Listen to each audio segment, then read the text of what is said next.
question for the room. What is the messiest, dirtiest house you've ever hung out in?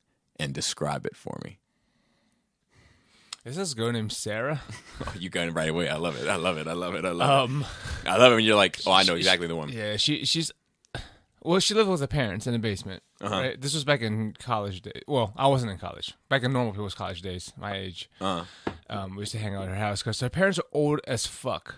You know, she was in, like, I don't know, early 20s. But her parents were like, I don't know, 60s, 70s? Like, they were old. That's like my dad. They're like old. Like, my dad was 60 when I was 20. Yeah, so it was like that. So, like, and she was lazy. All right, we didn't hang out with her because she was neat and clean and fun, and she had a house, and she's down to party. Yeah, I like her already. That a girl. Get out there and be of worth.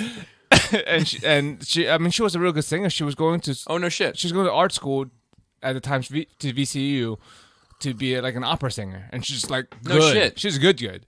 And like when the show ain't over to the fat lady sings, that's her. She was the end of the show. Oh my God. I'm sorry. I sounds like I'm shitting on this girl, but I liked her. She was cool. Yeah. But like, yeah, she didn't clean the house. And obviously, her 60-something-year-old people didn't clean the house, and it's like hardwood, but like scratched up. There was like dust bunnies the size of bunnies in the corner of the steps. All right, so describe the mess, because there's different levels to mess. Okay. Right? Because there's clutter, there's untidiness, and then there's that too. and then there's like, you know, garbage on the floor, and you know what I mean, like it's close. I mean, that's stuff you can't tell if it's garbage or not on the floor. But like I said, I've never seen dust bunny that big. It seems like she was growing them. She's breeding them. Yeah, like they were like on each step, and the hardwood step in the corner, because you know hardwood like collects dust bunnies because they don't stay in the carpet. Right. Each step is like being flanked by like Imperial Guards as you're walking down the steps. Yeah, I know exactly what you're talking about. Yeah. I've seen hoarders before. Yes, and then like she has cats, and like she wasn't the best at taking care of the litter at least once a day. So was the smell? How was the smell? Describe It was not. It was like ammonia-ish and like powdery in there because of the cat litter. Yeah. Yeah, and I'm sure there's like random piss and shit on the floor. We like there's certain places we would go. You know when you go to a person's house, like I sit at that couch, and eat at that table. Yeah. Yeah, and that was her. Understood. Yeah, mine would be, so there's two. One is it was a friend of my brother's. It was my brother and I went to high school together for 1 year. So I was a senior, he was a freshman, and we had common friends that, like, you know, sets of brothers and things that were around the same age. So there was this set of brothers that the older one was a year younger than me, and the younger one was the same age as they were in the same classes. And you know, we hung out with them sometimes doing, you know, recreational activities. Sure. On their Parks and Recs. on their patio, you know, after school. And I'd never been in the house. My brother went over there a good bit after school because they literally lived next to the school. So I walk in this dude's room, and I have never seen so many jars of piss. Like he wouldn't go, like, in the middle of the night. He just piss, or a cup, just like, you know, a plastic cup from McDonald's or whatever. It was so gross. Ironically, years later, at a house party at his house, he passed out and somebody pissed on him. Really? Yes. Didn't pour piss on him, just pissed on him. Yeah. So other than that, just some people with like animals, and you know, they're not managing the animals, and puppy pads everywhere with a dog, and you know the vibes. I do know the vibes. I didn't really hang out at any of these places very long. It's like a standing kind of place, right? Yeah. I'm gonna swing through. My dad. Well, I'm gonna get to this, but so the house was definitely Maury's house. It was definitely Maury's house. It was a fucking disaster. So the whole house was fucked. Top to bottom. Top to bottom. Like trash, clothes, boxes of stuff, just fucking fucked. McDonald's bags, Burger King bags, pizza boxes, like that type of shit. Cigarette ashtrays everywhere, completely full. So full, in fact, that the McDonald's cup next to it has now become an ashtray. Do you know what I'm saying? Yep. Like that Those type of vibes. vibe. Smelled like fucking cigarettes. Like, I mean, And this was an apartment, right? Nope. This was a duplex. It was a duplex. Could you imagine living next door to that? Dude. So I got so many funny stories now. So Mario lived there with his brother Brutus and their mom, who is a complete alcoholic. And next door was this this Caucasian family. And the daughters, actually, all three of them went to private school. Like, I'm trying to paint a picture here. That's like a fucking polar opposite. So Mario's house also ended up becoming like a house for anybody, like a homeless shelter. Like if you were between houses, you could pretty much crash at Mario's house for an indefinite period of time. So this guy Terrence ended up living there, who I have spoke about on here before. How big is this house? I mean, I've heard this house a lot, but like I never in my head. Like this is the first time I realized it's a duplex. Yeah, Before well, I dude, was- one day, if you're free, like on a Tuesday, and we're not doing Nerve Rage, or even if we are doing Nerve Rage, like afterwards, swing by. we should go. We should go there. If you want to go, you're welcome to. But I know you always got some shit going on. I can make time for nonsense. Yeah, go and like drive and film and What you know town what I mean? is this in? Columbia. Oh, we can catch them Cheesecake Factory. Yeah. But you know, and I'll be like, look, this was here. This is all like so. Anyway, and then I put it on Patreon. I'll show you my house. Yeah. Because and I can show you. I can show you stuff around that neighborhood too. Good times. Yeah, it should be good. We grew up there. Never met. Yeah, which is crazy. And I was down on Guilford Road like a fair amount, which is interesting too. Anyway, so we always hang out outside mostly because the house smelled like fucking shit. And the girls would come out, and you know, shit happens, right? Whatever. But one time the father came out, and he was like, he said to Terrence and Mario, who were older. Brutus and I were like in the right age bracket for all the foolishness, right? But Mario and them were a bit older. They probably should have chilled, relaxed. And not to say that they did anything incriminating, but just it wasn't a good look, you know. Yes. And he came out and he was like to Terrence. Terrence was drunk, and Terrence always said "what not" and "G." That was like his shit. What not, G? Yeah, dude. So it's almost like you know him. And You pieced it right together. he came outside and he was like, "I want you guys to stay away from my daughters. Stay away from my daughters. Respect my wishes." And Terrence is like drunk, sitting on the fucking electrical box, and was like, "Respect your wishes. I ain't no genie G. I ain't no do do do do do do and whatnot G." Oh my goodness gracious! This dude Terrence also had pet ferrets that he would walk. He put them on a leash and walk them. ferrets. I love ferrets too, but if you saw this dude walking ferrets, it was an interesting sight. He used to go down to Lake Elkhorn, catch fish, put them in a fish tank, wouldn't feed them, and say, "Survival of the fittest, G." This dude's a fucking maniac.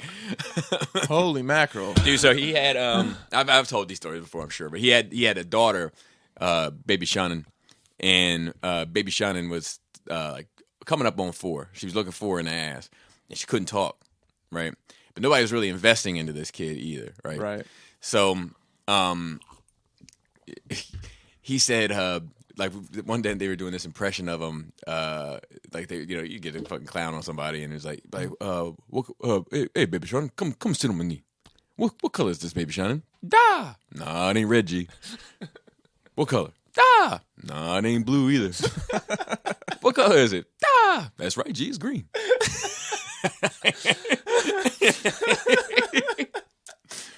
Oh man, makes you wonder where that young lady ended up. Yeah, and she's got to be, because she was like 3 or 4 back in like '96. So she's like in a she's a full blown adult. 20s. What if she's a listener and she's like, "I'm baby Shannon. dude. Call in, please. I am baby Shannon." Yeah. Oh my God! The just the possibility of that. You never think. I don't That's think pretty about slim possibility. it is a slim possibility, but like sometimes it's just like you don't know who the fuck is listening. You never know. We just sitting the 3 of us talking shit, right? And then you were telling us how many people actually downloads a week. I'm like, wow, that's. And it's not huge. It's not fucking like the biggest thing ever. It's not but Joe Rogan numbers. It's a good amount of people. It's a few rooms full of people at least. It is, I like, you know, not a flex, but like just a proud of the accomplishment. Like, it is now officially the biggest podcast I've ever been a part of. Oh. Wow. Wow. Which is crazy because for me, I'm a vacuum. I'm not on social media. I don't talk to most people unless they come hit me up. With Right. I always Right. respond. But it's just the three of us chatting every week to me. Mm-hmm. So, but that's where it gets fishy because sometimes like somebody hit me up like, "Hey man, when you said such and such," and I'm like, "Oh fuck." Yeah. Like, look, I'm not as much as asshole as it seems. Like, if you knew me, like, you know, like it's so funny. But so you don't know who's listening. Yeah. It's like you don't know who's in the area that listens. Yeah. Well, like, you know, that note you sent along Yeah, to exactly. us? There's a guy who lives- In my area, and I lived in the area when I started listening to Bobby on. I mean, I guess I kind of came to the area because I listened to Nerd Rage. Yeah. and here I am. Yeah. It's so yeah, baby Shannon could be listening right now. Yeah. What up, baby Shannon? So real quick, another Terrence story just popped in my head. We're walking through now it's two. We're walking through the mall, and his BM, his baby mother, was with us. Columbia Mall, Laurel Mall. Columbia, and her name was Heather, and he talked funny, right? G, well, no, so like we used to always say like, Heather, get the Hummer or the Hummer. He didn't have a Hummer, but it just sounded good. Heather, get the Hummer or the Hummer. But anyway, we're walking down the mall, and this attractive girl is walking the opposite direction, and under his breath, I hear him. It's just me, him, and Heather.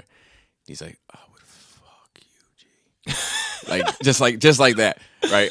And Heather hears it, and Heather's like, "What did you say?" He said, I said, "Fuck you, G."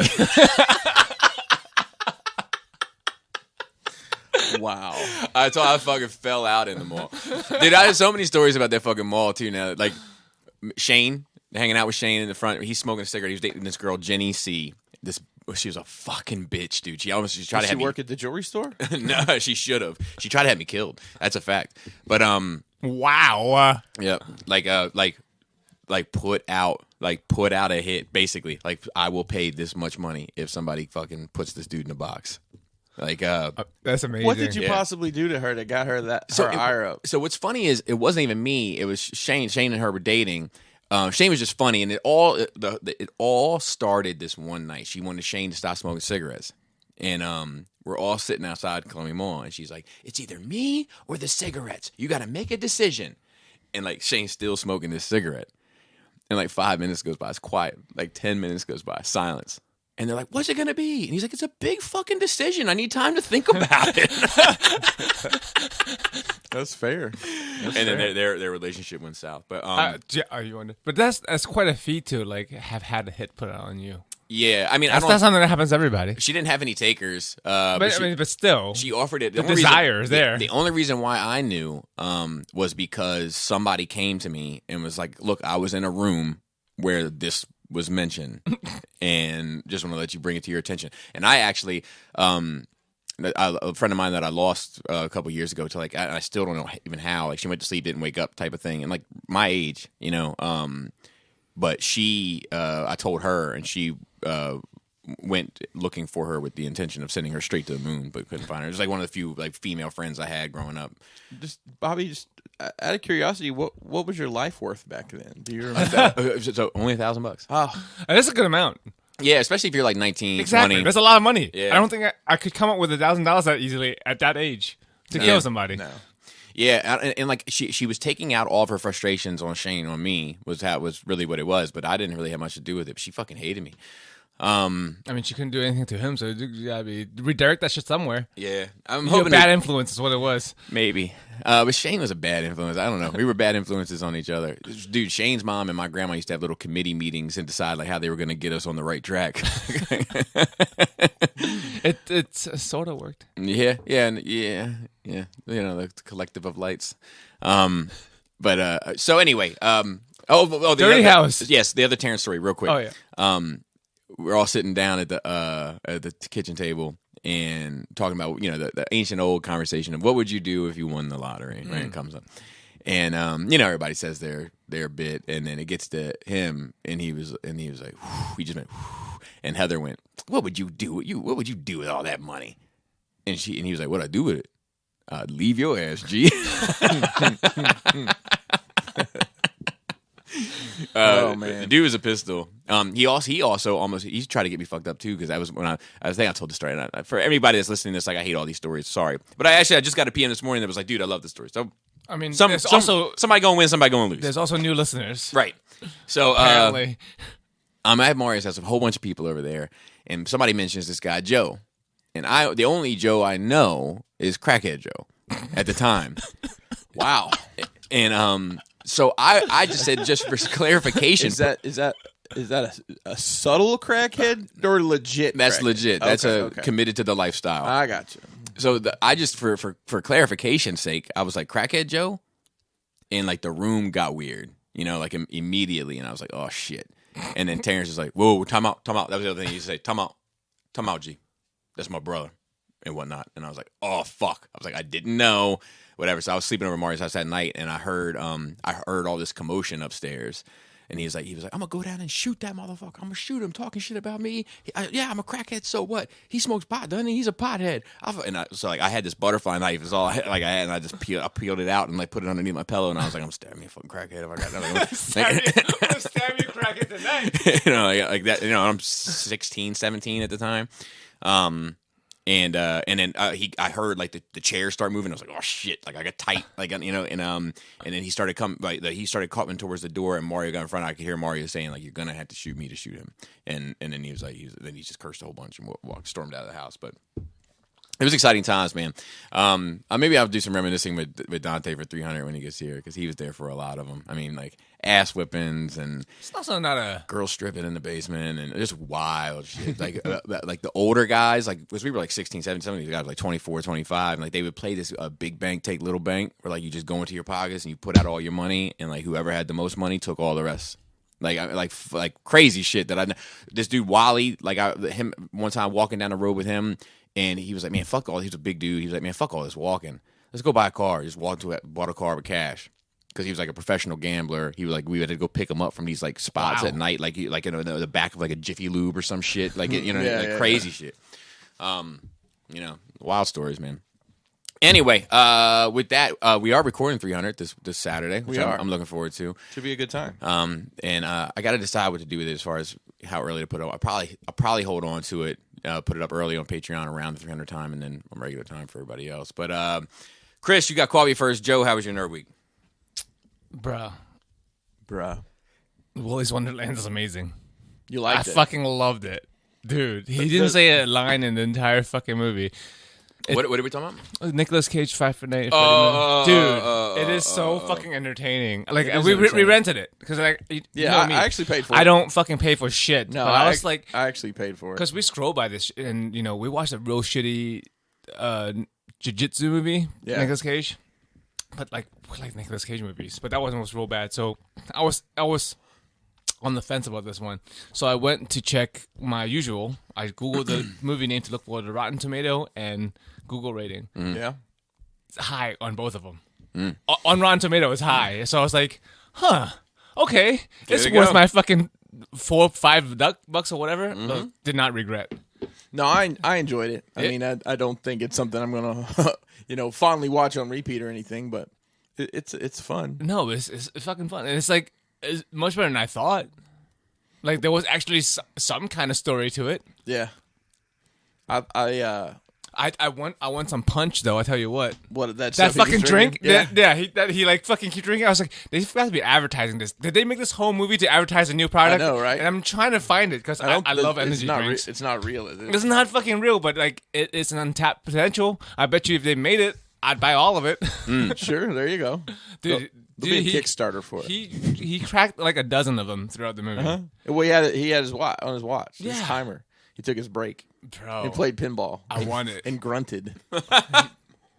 It was sexual. It was sexual grunting while he played pinball and pounding this punch. You know the vibes. Yeah, I thought it was alcoholic, but it's not. I did it first. Now I know the vibes less. I actually was like, I paused it because I wanted to say, what is this? Oh, it's a fistful of caffeine and then something else I couldn't read, but like I want it, whatever it is. They sell merchandise of it. There's like T-shirts and shit. I'm like, make the fucking drink. Just fucking relabel a goddamn Fanta bottle. I don't care. There you go.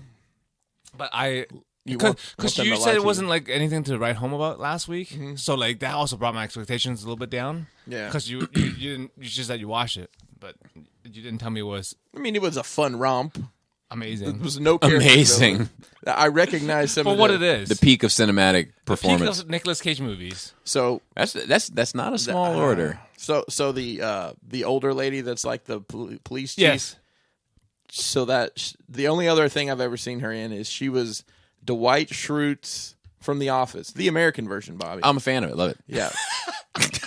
It was his former babysitter / lover. oh, wow. You may recognize her from that. I mean, I do recognize her from somewhere, but I just didn't know where. That's probably what it is. I mean, I'm not was never an avid Office Oh, watcher. Joe, you don't know what you're missing. And both are good. The English and the I didn't American. even know there was an both, English both, one. Both are quite good. I didn't even know there was an English Oh, one. but that one I might start with because it's only 2 seasons, Chris, as you know, and then you can just it's quick, it's easy to consider. Easy to consume. So is it like English friends versus American friends? Yes. If there is there an English Friends? Isn't it? I don't know. I Didn't hope not. Friends come from? I thought. Oh, I don't know. I thought Friends was an English thing. It's called Chaps. Mates, It's called Fellows. chaps and mates. Oi, oi, Cody. I thought it Bottle of was. water. Ghost Stories. It's an okay story. I mean, it's an okay movie. It's A called mo- Ghost Stories. A movie called Ghost Yeah, Stories. as a dude who's like was raised like in a real serious Jewish household, and like didn't have a good experience because of that. Well, it doesn't sound like, to be honest with you, just from the outside looking in, it doesn't sound like a great experience. Oh, for any super religious household. Agreed. So he grew up The more religious and more serious, the more I'm less interested. to watch from the outside though. Yeah, that's Did you ever good. had a friend That's good fun. who was super fucking religious, but like their friend wasn't, their family is, and then you go over to their house once, and then you realize how fucking awkward it is over there? Because that's happened to me. Like, cause your friend is normal, and then they bring you over.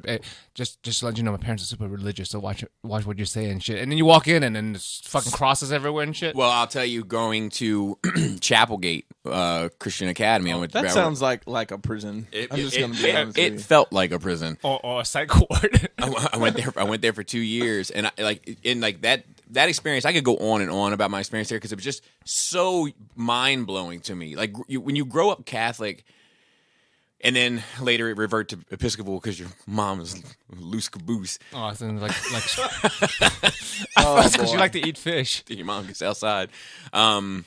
Then going to meet Episcopal, like Presbyterian people or like evangelist those type things folk. different.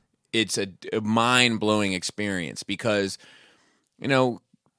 Catholicism is kind of like, you believe in it and you try to be a good person and you do the steps and Catholics? Yeah. There's a lot of rituals to it. There is, There's but like more rituals to Catholic than anything else. To as far as I know, I'm not deep into it. But yes, you're right. all the But masses and the standing and the sitting. 100%, you are correct. However, it's kind of like what happens at Mass stays at Mass. And then you go out into the world and you just try to be a good dude, and then you go back and then you do more rituals, and you're good to go. You know what I mean? These folks were like living their raps, like really trying to like be righteous, which was like, and like, judging everything and everyone else. And I think Catholicism is more like, in my experience anyway, was more like you judging yourself all the time. Whereas with them, it was like you're judging everybody else. Well, also Catholics have the get out of jail free card. And So- with so- a booth. So Well, so do we. Buddy booth. Don't do that.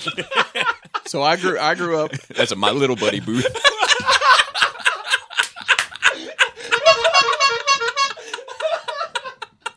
So wrong in so many ways. Well, on the opposite side of the coin, I grew up Methodist, and I never really understood, if we're all trying to get to the same place here, why the hell are the Catholics doing all these extra things? Right. Like, okay. why do you have to go to Mass and do whatever that is for however long? It's tradition. Like yeah. you know what I mean? They have rules and meanings and all this shit for it, but at the end of the day, it's really just tradition. And they have, I know. they have all the cool shit though. I mean, they have the booth. They have They have exorcisms are Catholic, I believe. Like, Yeah, I'm they sure have the Bobby saw tons of those. They have the like, most grandiose churches. Yep. They have all those candles and little statues. It's a little scary. Like it's probably the scariest Christian religion. Like in a horror way. Not I mean, like, Andre the Inquisition was Catholic. oh yeah, yeah. I don't even don't know know of a lot of horror movies that start in a Presbyterian Yeah. church. Hi diddly do. There you go. See, that's the thing. Like, okay, I know there's all these branches of Christianity and stuff, right? Or like just Abrahamic religion.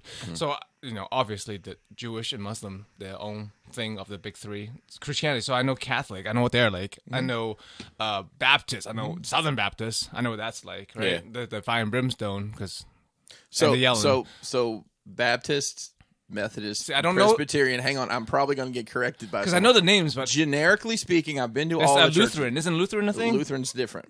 Lutheran, that's a whole nother. It's not Christian. It is, But that's what I'm saying. it's It a is different- Christian too. Seven-day Adventist? That's completely That's different. different too. But those three I just Televangelists? mentioned, the three I mentioned, Yeah. I've been to all three many times in my life. Can you tell the difference when you walk into a church? No, that's what I was going to say. That's what I'm saying. On the surface, they're the same. Yeah, You're yeah. going to Not have Baptist. the same. Baptist is different. Depends on the Baptist. But it all comes from the Protestant kind of, like when the big split happened between There's a lot of splits. yeah, but the big split from Catholicism to Protestant. is that what it is? That's Okay. the big split. Yeah. And then So it's basically And then- Catholic stays the same and Protestant just split and split and split. well, and split, yeah. split. Protestants just like they're like somebody like the dam has been broken. We can make 100 different. And they splintered like a fucking like a spider web, and then Catholics is like a hand like Episcopal is like diet Catholic and because you still do all the shit. You still do rituals. You still, there's still the people that show up to teach you are dressed like fucking Jedi, and like there's still communion, and communion And is wizards. it's a literal communion. You know what I mean? Like, but like, I just mean that like, people like want like, am I saved? Am I born again? Am I like, which I had no concept of like whatsoever. So that's not part of the Catholic. Not at all. See, I not at all. had no Oh, idea. that's a Christian get out of jail free card. Yeah, exactly. 'Cause you can be That's born what- again and again and again. Correct. Like it's like that Alice in Chains song said, "Clear all your sins, get born again. Just repeat a couple lines." And I don't mean to offend everybody that's listening. By the way, I'm sorry. So we'll tie this back to the original conversation we were talking about, where you don't realize that a whole bunch of people are listening. Well, we do have a good minister that listens. Yes, and the thing is, This is a discussion. I don't think we're shitting on anybody per se. yeah, and I think that like it's respecting a person and their faith is different from how you feel about an institution when you're talking generally. Yeah. You Like know- a person's your own personal relationship with your own personal Jesus Christ. Yeah. It's not how I feel about Jesus Christ myself. Correct. And then like it was weird because also my grandmother is Irish Catholic. And Is that different than regular Catholic? no, but it's just like if Catholics know the difference. so like, So if coffee is Catholic, then Irish coffee. is Bailey's. But like so she converted to whatever my grandfather was. Oh, is that like how Optimus Prime does when he lays down? Yes, exactly. Convert. Convert. Jason Mewes yelled that, and she was like, "Show me the Lord." She converted because my grandfather, who I never met, was some sort of Protestant, and then my dad was raised Protestant, but not like they weren't heavy on it. It was just like you go to church on Sundays and that's the end of it. And then my dad didn't even go to church. Like what I mean, I never went to church with my dad. I went to mass with my mom, and then whatever the Episcopal thing is. And Episcopals have like nuns and shit too, like nunnish looking women, and like so. Anyway, but no, you need to shut your nunnish ass up. What's that in your hand, Bobby? Nun Ya Bizness. Listen, I don't want to hear nothing else from you. Anyway, but like, so it was funny because like when I was learning all this shit and like coming home and talking about it, I was like, look, they said like Catholics are, this, and because they feel a way. Like they're like Catholics, like you may not go to heaven, like because like you don't say the magic words, right? Right. And Catholics don't necessarily feel the same way about Protestants. Now Catholics did terrible things to Protestants back in the day, but like, be that as it may, like I would say this, and my grandmother was like very quiet about it because she was a good, a good woman, quote unquote, of her time, and converted to her husband, did her husband's, will and all that sort of thing. But she would like, you would see like she would like it would like turn it over in her head, and she would just. you can believe whatever you want to believe. You don't have to put faith in everything that it's up to you. You know, like, you know what I mean? Like, you could tell she felt the way about the shit. Like, it was like stirring in her. You know what I mean? But yeah, because it's funny. My not to get into this too much. We don't have shit to talk about today. Which it's good because I was saying, which is why I'm being a little loose, so to speak, like my mom. But like she also, what was I gonna say? Did I just already forget it? So like she wanted to work at a certain point, right? And my grandfather was like, "Bitch, you must be out your goddamn mind. Like, no wife of mine. Do you know what I mean? Like that type of shit." And she's like, "No, I really want to work." And then finally, he broke down and said, "Yes, but you cannot put any of that money towards anything of the house. Like, no, you can't go towards the bills. It can't go towards the rent or the mortgage or whatever. That money's got to be for you, for whatever you want to buy on the side." I can't imagine him living nowadays. And don't be wearing any of that makeup either. Had it up to here, and actually, that's a fact. Like he didn't want to wear makeup, doing her nails, all that kind of shit. Like, But he also they say so. Like I was talking to my dad a bit about it. He was like there was definitely a bit of like old school, like you're not gonna go out looking like a whore. You know what I mean, with all your fucking eyeliner and that kind of shit. Yeah. But it was also old world stuff. He was very vocal about how beautiful he thought my grandmother was, like in her and just wanted to see her in her natural state all the time. So there's and that it might have been him spitting his game too. You know what I mean? Like you never know. But anyway, I don't know how we got there. But going over friends who's super religious and being weird. Yeah. So I wasn't allowed to people's houses when I went to Chapelgate. Like there was. Do you have many? Do you make any friends from there, or you just? Yeah, I made a few. I made a few, but it was few because like there was a prayer group. The parents and teachers created a prayer group for me. And they met like a certain day a week, and they prayed for me. Dude, you had like thoughts and prayer before thoughts and prayers was a thing. And what's funny is that like it's true. It's true. I started this thoughts and prayers shit. And this the motherfucking thanks I get likes and shares instead. But like I wasn't like it's funny as shit. But I wasn't like on some Satan shit. You know what I mean? Like I wasn't. Thought you were. No, but yeah, they thought I was, but I wasn't like what I mean, like running around like just Wu-Tang, bro. Yeah, but it's for the children. It's for the children. But it was also like the fact that I played Mortal Kombat, that I watched. I watched Dracula. That like you know what I mean? Like that dude with like the ribbed for your pleasure suit. That's pretty creepy. Yeah, yeah, that's just hard though. Like if I woke up and that dude was in my room, I don't know. I might be aroused. I might be scared to death. So you know what's funny? There's a conversation about Dracula that I want to have. I'm not sure where, but like, so I want Jaina to see it. I think Jaina's so this is what I said, right? So I was like, I saw it when I was in 6th grade, right? And we watched a lot of wild shit when we were young, though. And I was we grew up different. So Laura was like, absolutely not. And I was at first kind of offended. I was like, wait, what? I was like, look, it's a threesome. There's a foursome. And I was like, but it's not like it's overtly sexual. Like they lick his nipples, I think, is like it's kind of like as like you know what I mean, like as ridiculous as it gets. But it's not like any dicks. It's not like any fucking is actually going on. Like it's none of that. And then she said, "I'm not even talking about that." And then I was like, huh? Oh, and the Wolfman rapes her. Oh. That's what you're talking about. Dude, see, that's the problem. It's like it's not even in my frontal lobe. It is not. Like, because like sometimes like you guys ask me if this is okay, right, for like the anime or whatever, it's okay for your kids, and like in my head I scrub through the thing, right? I start from the beginning, and I just catch all the story beats. I'm like, okay, there's nothing crazy about the story. Yep. And then it's like, oh, there's one scene in there where like the fucking girl has a dress over her head. Right. Oh shit, I didn't think about that one fucking scene, bruh. Yeah, like and it was the same thing here Just where skip it. I was just like, damn, like, and the fact that like as a sixth grade kid for a boy, I was like, man, like I'm slightly aroused by this. There's a Wolfman like going to work, and it doesn't look like. I gotta be careful about what I say here. So she seems in obvious distress after they get when they don't see me. Yes. But during it, I'll tell you, as a kid, I always thought it was mutual. I mean, she was under the influence. She was. It's like she was being drugged. Yeah, it's like basically a date rape. Yes, kind of. That's what it is. mystical date rape. That's horrible. Is that the name of the episode? No, don't. Have a sip of this.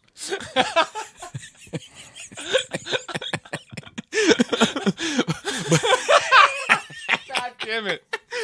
But like at the end of it, she's like, I still have the taste of blood on his mouth, like that, and I'm like, oh, she's distressed by it, but I thought she was kind of into it at the time.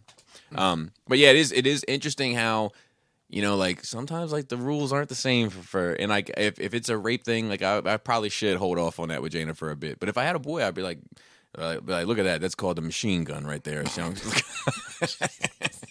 My God. Anyway.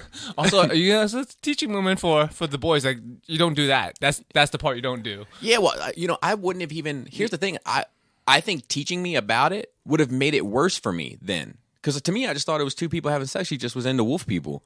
You know what I mean? But she was distraught afterwards, is the thing. Yeah, but I don't even know if I really understood that at the time. And I think maybe if you explained it to me, maybe you'd fuck up my reality even more. Where like, oh shit, people take back then. And maybe that's why it's not for sixth graders. Maybe. It is radar. Right? Maybe, but I never. Anyway, but they used to fucking persecute me for this fucking thing, and you know what I mean, and vampires, and I've told this story before. It was like a growing thing for me, where like one of the girls that used to fucking had her picket signs out for me when I was there. I saw her post something about how great Bram Stoker's Dracula was on fucking Facebook, and I fucking wrote her. And I was like, look, you and your fucking get along gang made my life fucking miserable, with all this. And she was like, yeah, I was 13. Yeah. And I was like, well, I'm still angry. It's like, fuck, you took all the wind out of my sails. Like, here I am holding on, to this little thing. She's grown, had her own life, grown, developed into whoever she is, has a much more well-rounded, I would guess, view of the world than she did at that time. And I'm still stuck on it. And I should have. The truth is, I'm wrong for not letting it go. I don't know. I hold grudges from when I was in elementary school. Still to this, I don't care who they are now, but I know who they were. I'm not saying that fucked me up. I don't hold a grudge, but I am saying that I'm not sure what benefit it does. Yeah, nothing really, other than keep a tally. Yeah. Why do you have that little small notebook in your pocket with this pen attached to it? Whose names are you writing in that? Nobody. Nun Ya.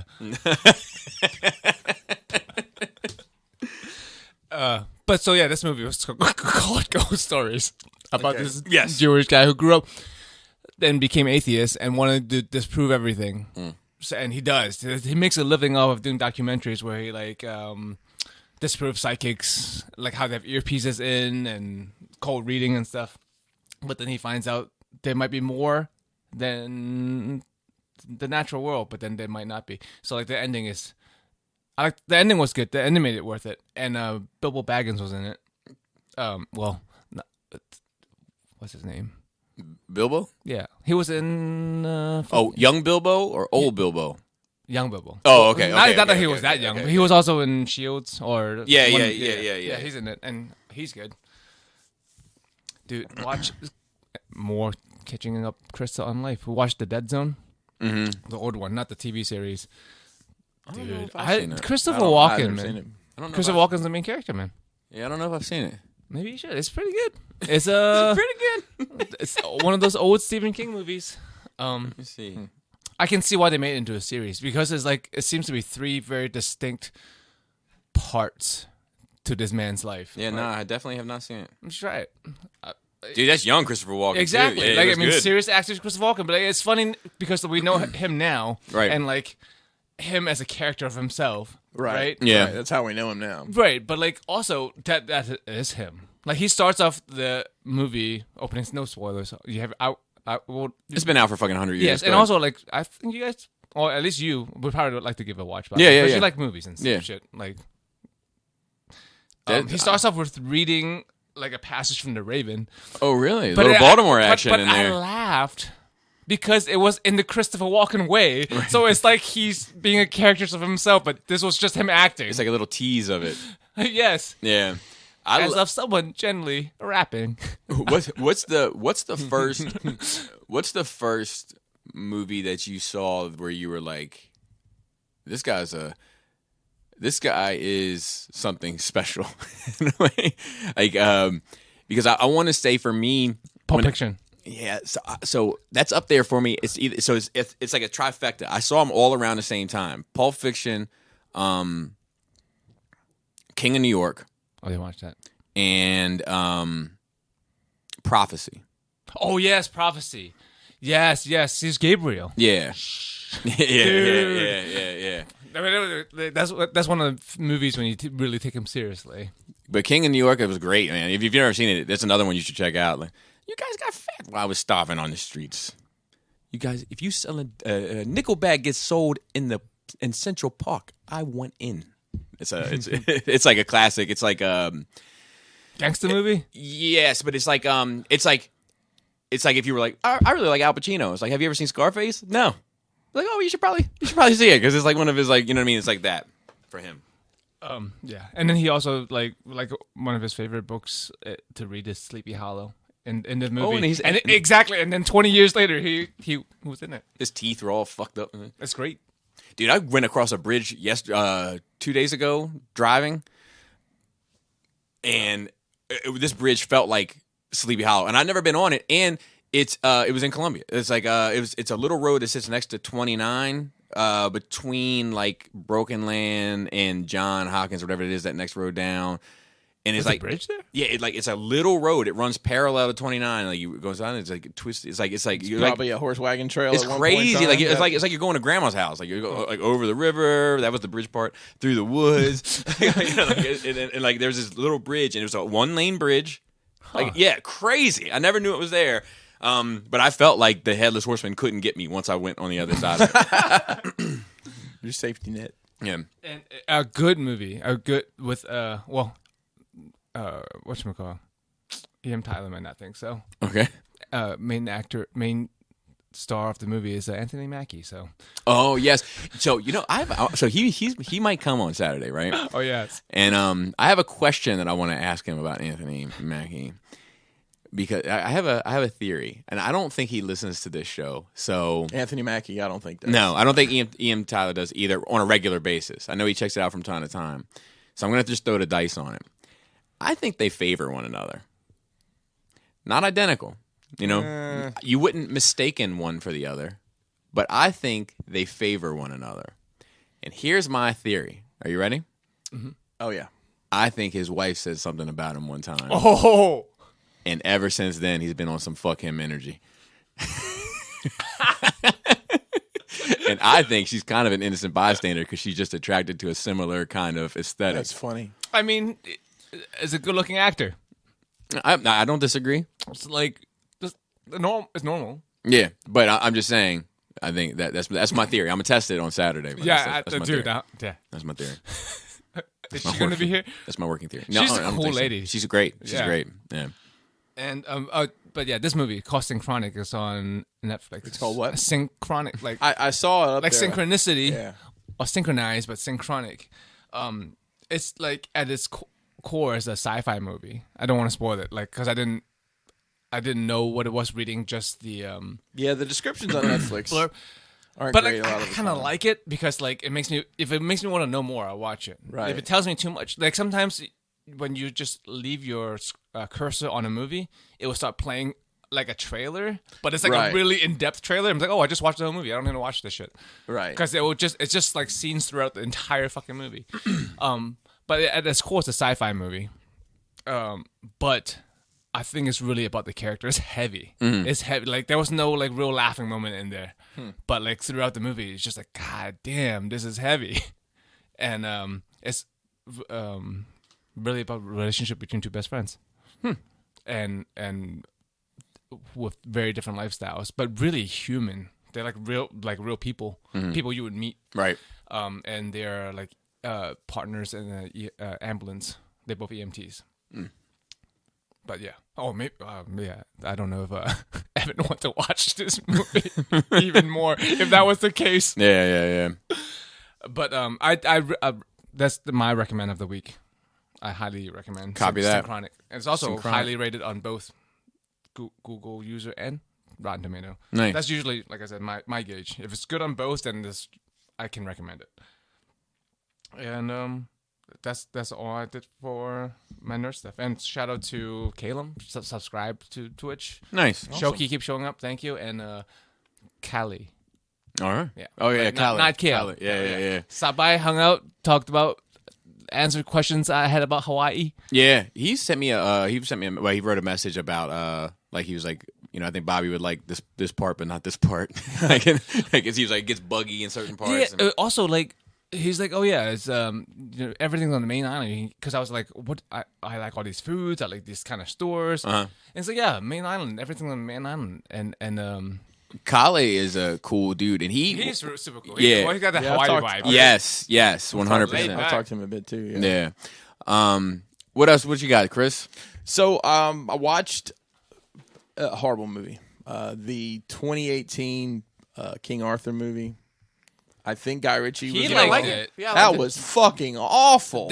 I thought that was a general consensus. But Bobby It loved was that shit. so bad. Bobby just I loved think Guy it was Ritchie movies. I think. I think our Venn diagram for movies, Chris, is like this. Just may touching be. just a tip. Yeah, it's weird to me actually what falls in the center there. It was the story didn't make a lot of sense. So I haven't seen it in forever. There were elements of it that look. I know the story of the Sword and the Stone. And I don't know what this was. Most it people was- actually don't.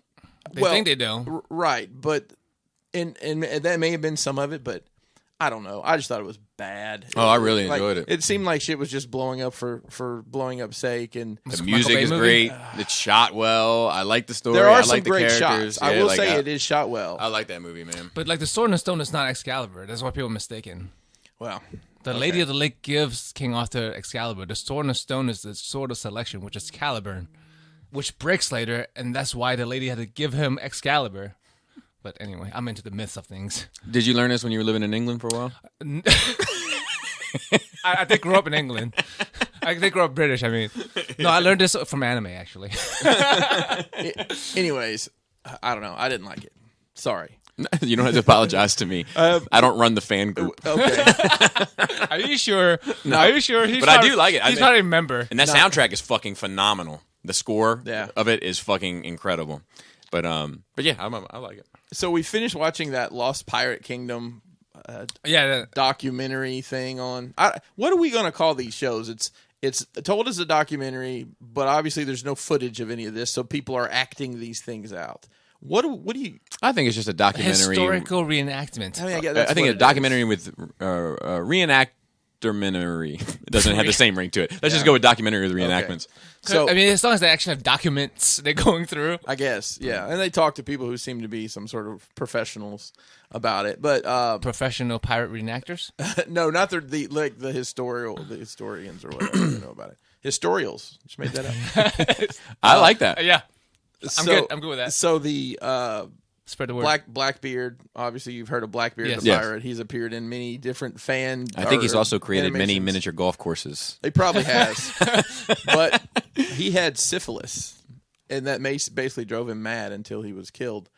But the syphilis hurt so bad that you know how you treat syphilis back then. Yeah. You have mercury in a syringe up your pee hole. Ooh. To try to treat it, which is going to kill you anyway. Yeah. But they use mercury to treat all sorts of shit back then. Wow. Yeah. Yeesh. Dude would put fuses in his beard when they were raiding ships and light them on fire. It looks scary. And yeah, It works. he was, That's fucking awesome. He was living the gimmick for sure. But There was something I was going to say about that shit that you had a comment, but I forget. Nassau in the Bahamas began as a pirate sanctuary. But now you Yeah. can get your hair braided there. Well, I think Sure. the Outer Banks did too. Like, there's some pirate history to There's that. some pirate shit in I mean, in yeah. that as well. I think if you're by the coast, that's probably pirate shit going Yeah, on. yeah, probably. Yeah. it seems like such a weird bit of history. Like, What, pirates? Yeah. I mean, the whole I- bit of it's just parrots like- and fucking I think it's just like- peg legs. I think that I don't know how much of that's been put on because no one in this had hooks or peg legs or birds. like they all look like Eye they're patches. They all look like they're broke, but I'm not broke and I don't have a boat. Well, What type of fucking bullshit is this? The crazy thing about it is, at some point in the early 1700s, the King of England offered all pirates that were of English descent, which seemed to be the majority of them. Basically, a pardon, and you could keep what you have. We don't want anything. Wasn't that in Pirates of the Caribbean? Probably. It was one of those movies. So a lot of pirates packed it up and went and lived their lives, and then a lot of them said, "Nope, we're still gonna fuck shit up." Which is pirates. And then they ended up getting killed. I mean, it's basically ocean cowboys. Yeah. Anytime you have a new frontier where like it's lawless so far, then you have fucking people running wild, and then eventually get civilized, and then they get put down. Like, You ever see that episode of fucking South Park where they went to Somalia to try to find? Yes. I have not ever seen that. Remind me to tell you if they go to Somalia to find pirates, to like be pirates, and like they go with like the hats with like the skull on it and like the hooks and they actually all have like swords. They all bring like pirate. Gotcha. Yeah. I'm the captain now. yeah. Yeah, They so all they find- bring like swords and shit, and then the one guy Craig or whatever like brings out a lightsaber. They're like, God damn it, Craig. When there's going to be space, when we finally get to space exploration sometime in the next few hundred years, there's going to be fucking space pirates. Hey, they flew, Like it's expanse. It's going to be like that. Yep. They flew a helicopter on Mars this week. How crazy is that? That is crazy. Somebody in the comments says, "I don't know why they didn't use maglev." Right, dude. Because you know about maglev, right? Magnetic levitation. Yeah. The monorail at Disney is. Oh, maglev. okay. All right. Yeah, Yeah. that's the vibes. That's I know the that. future. I know what that is. Trains in Japan are maglev, right? Yep. Yeah. That's how it can go so fast. There's no friction. There's not touching. So Right. So it's like air hockey, theoretically, but magnets. right? Theoretically, they're going to eventually build a maglev train like from DC to Baltimore to New York City, and you'll be able to get to New York City from Baltimore in 15 minutes. Yeah, that's great. Yeah. You can die real fast. I would go up just for lunch. Let's go. Yeah, dude, it's good food there. Let's go get a slice. Yeah, Come on. exactly. Like, take us off Sabaro's it is. It's the best pizza in the land. It's probably be expensive at first, but eventually it's gonna be real cheap. It's gonna be like, Oh yeah, Yeah. it will be just Just like like everything. plasma screens were like $5,000 at first. Yeah. oh yeah, and and now- we don't even have plasma now. They already phased out. And now you don't even like if your TV breaks, you just like throw it outside and get another one because Yeah. who repairs the TV at this point? Yeah. You can't even use them as tables nowadays. That's No. right. Or to sit the next TV on. Proud. That's the vibe. Okay, That's let's talk about houses. How many houses did you go in that had the big cabinet with Too many. a smaller cabinet on the top? And now, I've not seen it, but I'd love to see a flat screen at the top of the pyramid. Or both on top, like on the front side of this Too cabinet. many. Dude, Too that's many. a good idea. Take the guts out of the cabinet and mount it to the front. Too many. Oh, speaking of the pyramid, I watched the new episode. We love those days. Chris is like, oh, there's another one. Dude, I What know. did you watch? The collection critique. Collection critique. Yeah, this one was pretty good too. And they're all good. We look forward to them. We chomp at the bits to watch them when they come out. Dude, there's this one. Don't leave here without me showing it to you. I don't want to get spoiled. When is this coming out? If it's going to be a long time. No, it's not coming out. At all. Yeah. Oh, is Chris going to miss out? I can send it to you. Okay. But it's my fault. This is speaking of things we were talking about a little bit last week about like things about yourself and knowing that you're doing something wrong. Yes. Right. This is something that I am aware of. That this is one of the things I have the hardest time with. When you start shitting on things, you go too far? It doesn't have to be shitting on something. It just has to be talking about anything, and people start laughing. Oh, yeah.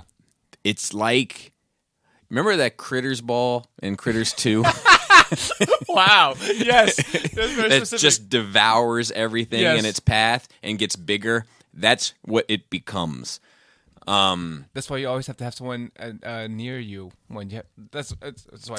Which for me is great. Chris is that person for me because when people start reacting, I start going crazier, and then she was like, "All right, that's enough." I'm Yeah. like, "Okay, you're right." Like so I got off on this.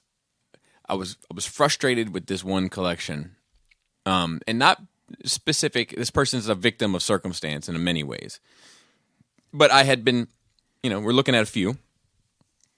And now I'm getting irritated with some of this. You start seeing the same mistakes with different people making the same mistakes. And that's not to say that all my mistakes are perfect. Excuse me, Mr. Perfect.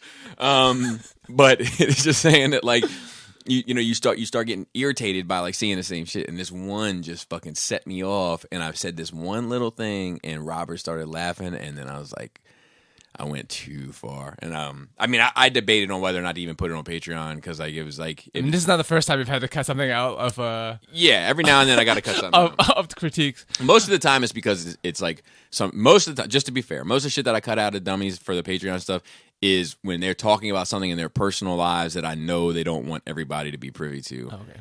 To be fair, but I just know there's been other edits for these critique videos. there have been here and there. But like it's lately though, like it's been just Krista like shitting on Robert's opinion. Every time Robert says something, she'd be like, "What does yours look like?" Well, Laura does the same thing. Laura does it on the show. And you cut it out. No, sometimes it's in there if you listen, because Laura talks to the mic like this. Oh, okay. You know, and then I move the mic over here, and then she acts like the mic is something in her way. Like, but like she'll be, Robert, what do you got going on in the closet these days, and like all this type of shit. See, the thing is with Robert is Robert doesn't have a leg to stand on critique wise, like in terms of display, because his display is butter trash. However, Robert has so what Robert often gets irritated by when looking at this stuff is the pieces that you've chosen. But see, that's not really what we're. No, I don't care what pieces you buy. It's how you make the pieces look. Y'all shot that guy for having Hasbro and his fucking detail. Yeah. Well, that's weird. I mean, it is. So, because here's the thing about it. It's like, it's not weird having a Hasbro thing in your DTOF, but the masterpieces, for by and large, don't work in the DTOF because of how little space they take up. Mm-hmm. So now you've gone and put something even smaller in it. You know, that's the problem. A bunch of it. Right, just a bunch of it. And it's like, well, now it looks like it looks like the guy that always leaves one sip left in the fucking. Somebody that carries around like a little plastic, like a soda bottle, and always has like just the bottom bit filled up, just enough to fill the lid. Yeah. Ugh. Yeah, Anyway. no, he was talking about how this person is just addiction, just want to buy stuff, and Chris was like, "Don't you just buy everything?" I'm like, I think he does. Yes, but like there was something weird about those boxes, like you know exactly what I was talking about. Yes, because like they were just. It wasn't even a display of those boxes. It was just a shelf of boxes. It was like back when you had boxes. Yes. In the back. Yes. In the back room, in the storage room. It's like taking a picture of that. And that was strange. I mean, it was until you saw that there were figures on that, which made it more strange. Yes. Yeah, that one was odd. Yeah. The box. And look, and they had the masterpiece Soundwave just like hanging out, lost in the sauce. Yeah. You know, there's I think box collectors of something that's in a bubble that you can enjoy. Mm-hmm. Go for it. I mean, it's you know, I've seen well done stuff with right, it. and if the boxes are designed well, it's very appealing. Mm-hmm. They're all the same size and shit. Yeah. It is, but like the people these people are out there who collect sealed in brown shipper 6-scale figures. Mm-hmm. What the fuck? I mean.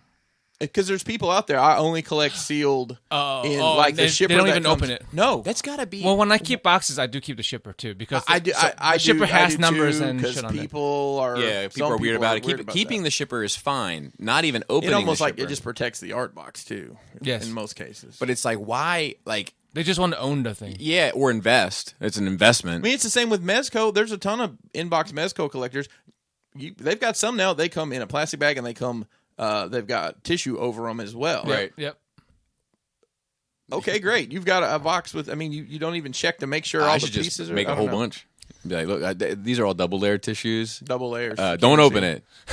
Whatever you do, it's an inbox exclusive. But yeah, that's like literally collection. 'Cause it's still a collection, right? It might and it's not a collection for display. It's a collection for the sake of the collection. Correct. Yeah. It's just like the fucking at the end of Indiana Jones when you had the warehouse full of boxes. Yeah, and I think there's treasures. And I think there's a cool way to do it if you have boxes. I think there's a cool way to do it. Like you said, it can be good looking. They're all the same size, shape, you know. But just having them like Tetris in a shelf, that's not it. And the way to do that is make it look like a store display. Yeah. I mean, make it look like a Yeah. very nice store display. Yeah. Not Agreed. whatever that was. It was like, oh, the good news is you can have this collection for like a quarter of its price. Just buys all the figures, sells all the figures, and keep the boxes. They look the same. Yep, pretty much. Yeah. Pretty much. I believe I was on my Yeah, nose at some point in time in the past. You know, when he says there's not much in the nose, we just get derailed. So I read an article. I know you guys are real fond of cults. Love it. So I read an article about it, and they had, I guess, during the pandemic, more people have been trying to join cults, just I guess to have a sense of community. I mean, a lot of it's online stuff. Is there but COVID cults? they didn't call it that. Some of them they said it's actually more difficult to join them because the limited amount of people that can see each other in person. No, I'm tracking. So it's difficult. I like it. And if I'm being honest, I blew that joke and said the punchline first, but it still ended. So applause to me. And thank you to whomsoever sent me to that. I like it. I said, you know what? That's perfect. I'll work it in because these boys love them a cult. Yeah. Do you think any of these fucking cults are like have been going nuts because some doomsday cult is like COVID? That's it. It's the end of the world is coming. Well, like you know, and like it's funny because somebody, you know, people just say shit. You know, We know. We say we just say shit. yeah, but I like Laura was at work yesterday, for instance, and somebody was like, you know, Maryland's number 2, like on the most like high COVID cases state now, behind Michigan. And so like we were like, I was like, really? So like we looked it up last night. Neither Michigan or Maryland or anyways, it's North and South Dakota are number 1 and 2, Which is wild. Yeah. Who even thinks This about is the North and first South time. Dakota? It's the first time they've gotten it, probably. Then we started looking at like They just now got it. then we started looking at like other, you know, countries around the world and shit. Just, you know, and side note, an interruption to my interruption. The fucking the IKEA creator has become the prime minister of Sweden. Did you hear? Amazing. Good. The Good for him. The last 2 weeks he's been putting together his cabinet.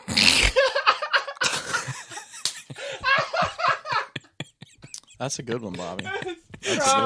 Bro, mad props. We got to space these jokes out a little bit. I know. I Bro. just happened to see that one recently, and I was like, I'm gonna save it. I only bring one if one crosses and my honestly, path. I totally bought that. I was like, I have no reason not to believe There's that. crazier things that happen. Yeah, it's a fact. That's a fact. Like, yeah, with politics, man. I watched a Chinese sci-fi movie called The Wandering Earth. Oh, dude, it's so good. It's crazy, but it's It is good. crazy, and the enjoyed it. English dub was awful. I mean, I thought it was just the voice acting is just annoying to Yeah, me. that's the problem with I dubs did- versus subs. I did- Sometimes dubs aren't good. I did find it interesting. They had a token in there. There was one random ass white dude, and everybody else is Chinese. Brad. Except, well, there was a Russian guy. There was a Russian guy. But it it was was- a crazy ass concept. It was Glad. So here's the concept. The sun is dying. Okay.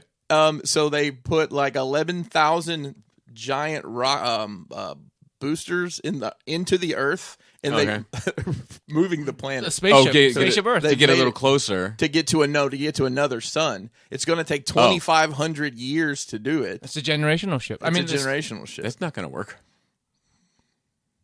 Right? Well, they got past Jupiter, so but you would freeze, right? Like- everybody lives underground. Underneath. Oh, okay, Everybody lives okay, underneath. okay, Towards the okay, equator, okay, yeah. okay. So it's warmer. or but whatever. I thought it was great because it's an anime movie. It is. That's what I kept. Like, because you can telling go him, like, wild as fuck when it comes to like concepts like that. I think it's great. But like they've been killing it, Asian Land with sci-fi movies. There's a couple other ones on Netflix I want to watch. I've the show called Good Girls. I think I mentioned before that I've watched it. It's one of those that it got renewed. Cool, new episodes. It's about these 3, housewives that are friends from high school, and years later they end up getting in a horrible situation financially and robbing a grocery store, and then that it is slowly unraveled. I think they're in season 4, kind of.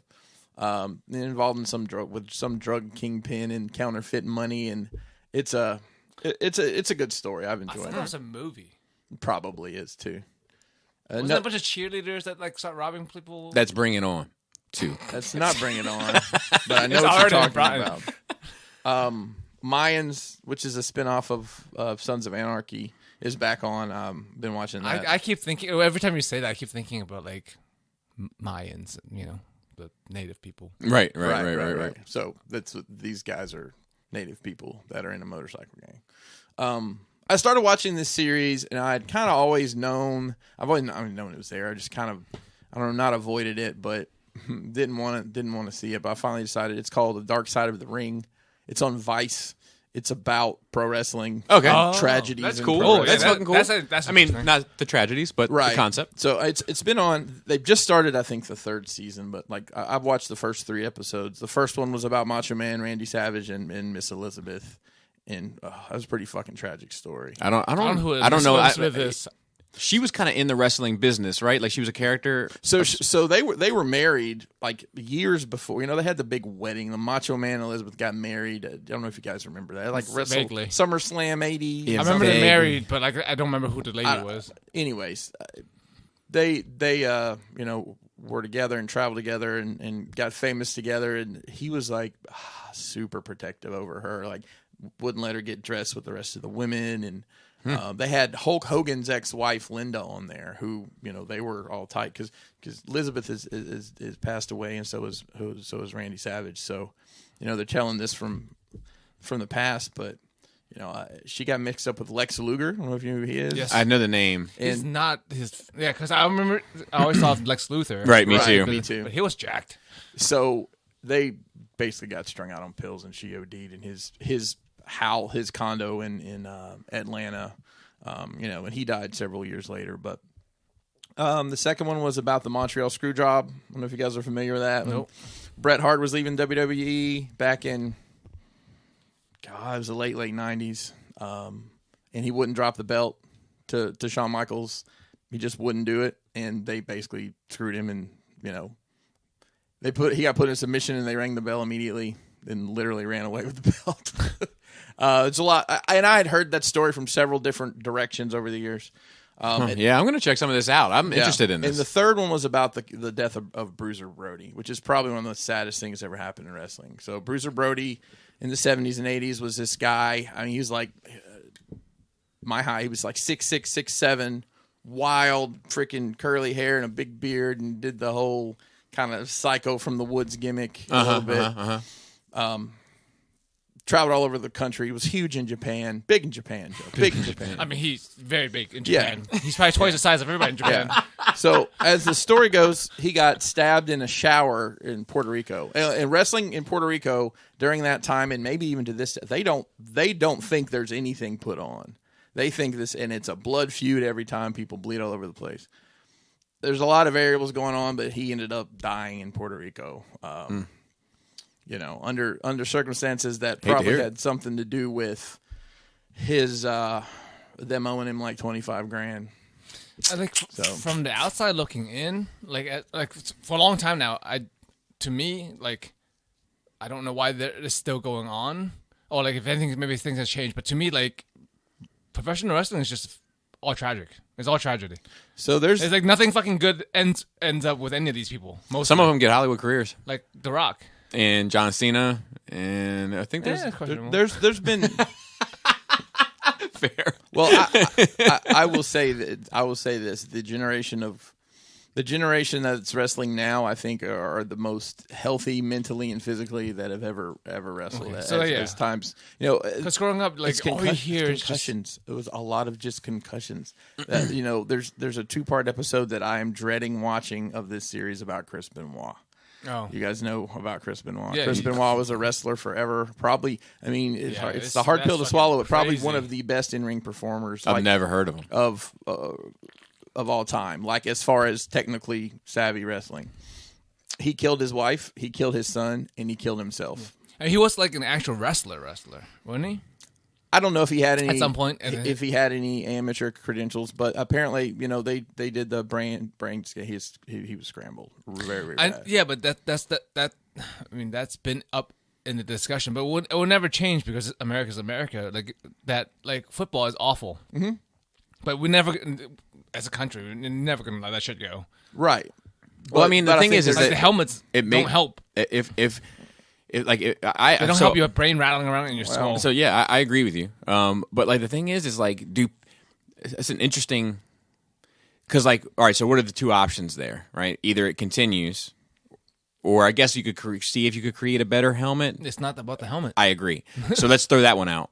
Or the American government steps in and says you can no longer do this. But which would never happen. Well, which do you like I don't know if It's just gonna keep going. I don't know if I want to live in a country where that happens either. So Yeah, it's just gonna keep going. You know what I mean? We're like Bobby, you can't do dioramas anymore. You keep cutting your fingers to fucking oblivion.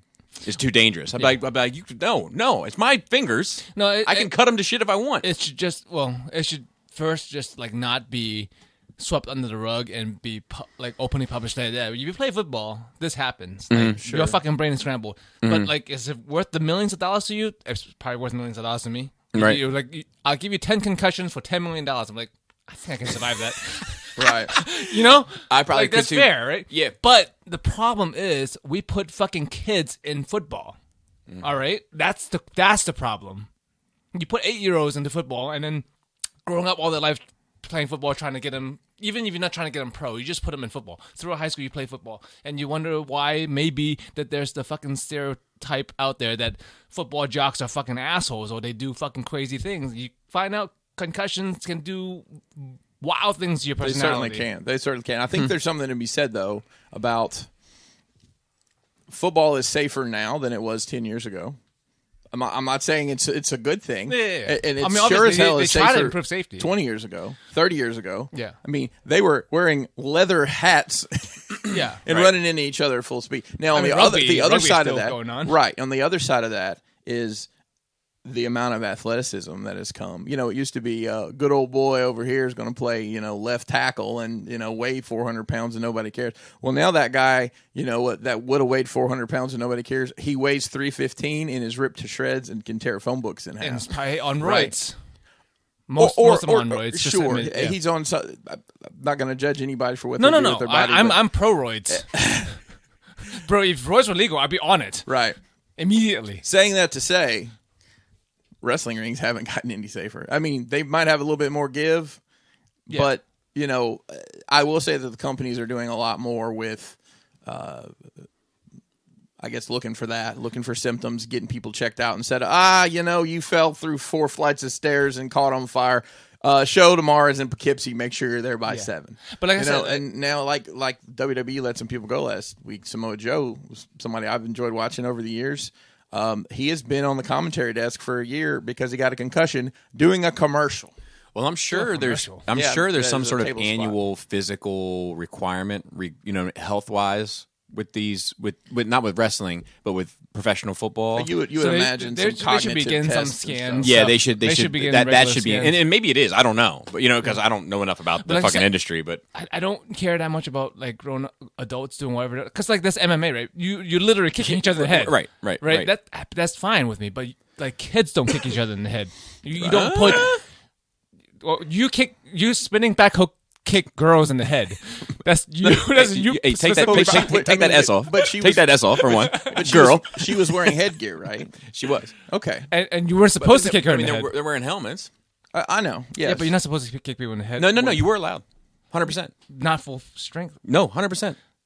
100%. Well, that was back in the Some different now vibes, you man. do, but it's a tap. If you kick someone in the head too hard, you lose points instead of get a point. No, Now- 100%. nowadays. You were 100%. It was no holds barred. The only thing you couldn't do, That's a progress. the only thing you couldn't do was punch somebody directly in the face. Because I'll never forget this one kid.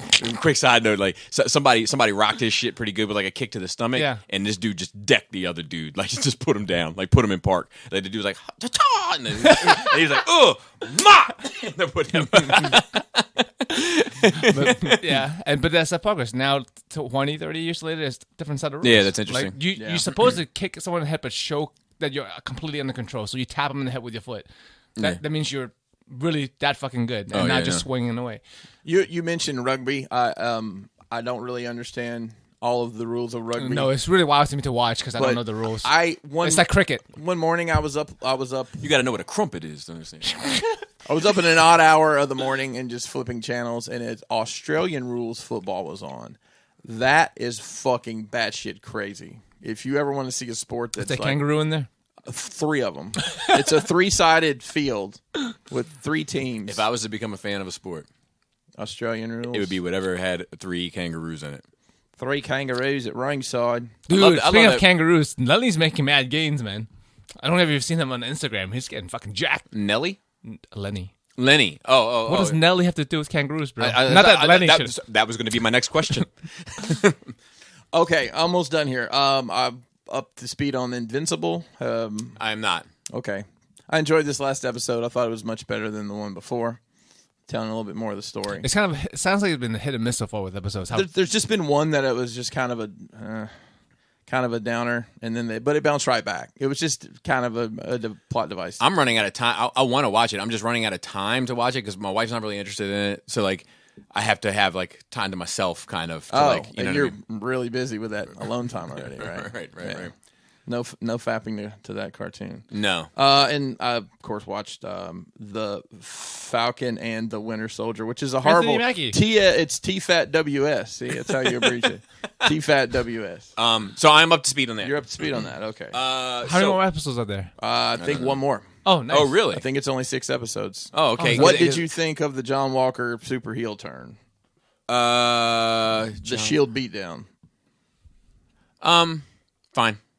I'll tell you, I haven't, so I, like, looking at it now with 5 episodes in, like I said, the second, third, and I hadn't seen the fourth. The second and third episode at a time had made me feel better about the first episode. Okay. Now I like this past episode a lot. This last episode that just happened. And the Brink hit me up and he was like, "Did that feel better to you?" And I was like, "It did." It felt, and he was like, "It felt cinematic," and I 100% agree. Like it's almost like different people came. But here's the thing: the last episode dealt with Sam's personal life and the boat and all that shit, and it dealt a little bit with Bucky's shit, but not a ton. But that's what I'm interested in this story. See, I don't give a shit about the boat. I don't need the montage of them painting the boat because it's a montage. Hey, look, they're fixing the motor. It's a montage. About the boat in the water, Bobby. A montage. Yeah, so I don't like that either. I didn't like the montage either. Let me refine my statement. It's not that I care about the boat. I like about Sam and his family and his sister and the dynamics between the two, and like having saved the earth multiple times and being broke and all that. Like that's the shit that I'm interested in. And then Bucky coming to terms with his evil past. All this shit with Baron Zemo and the super soldier cult and all this shit.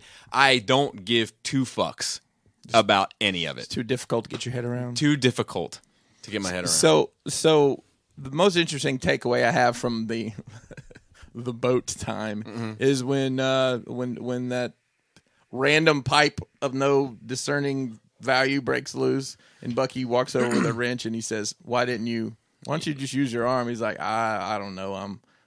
It's not his dominant hand. Yeah, I'm right-handed. I don't think that doesn't immediately come to mind.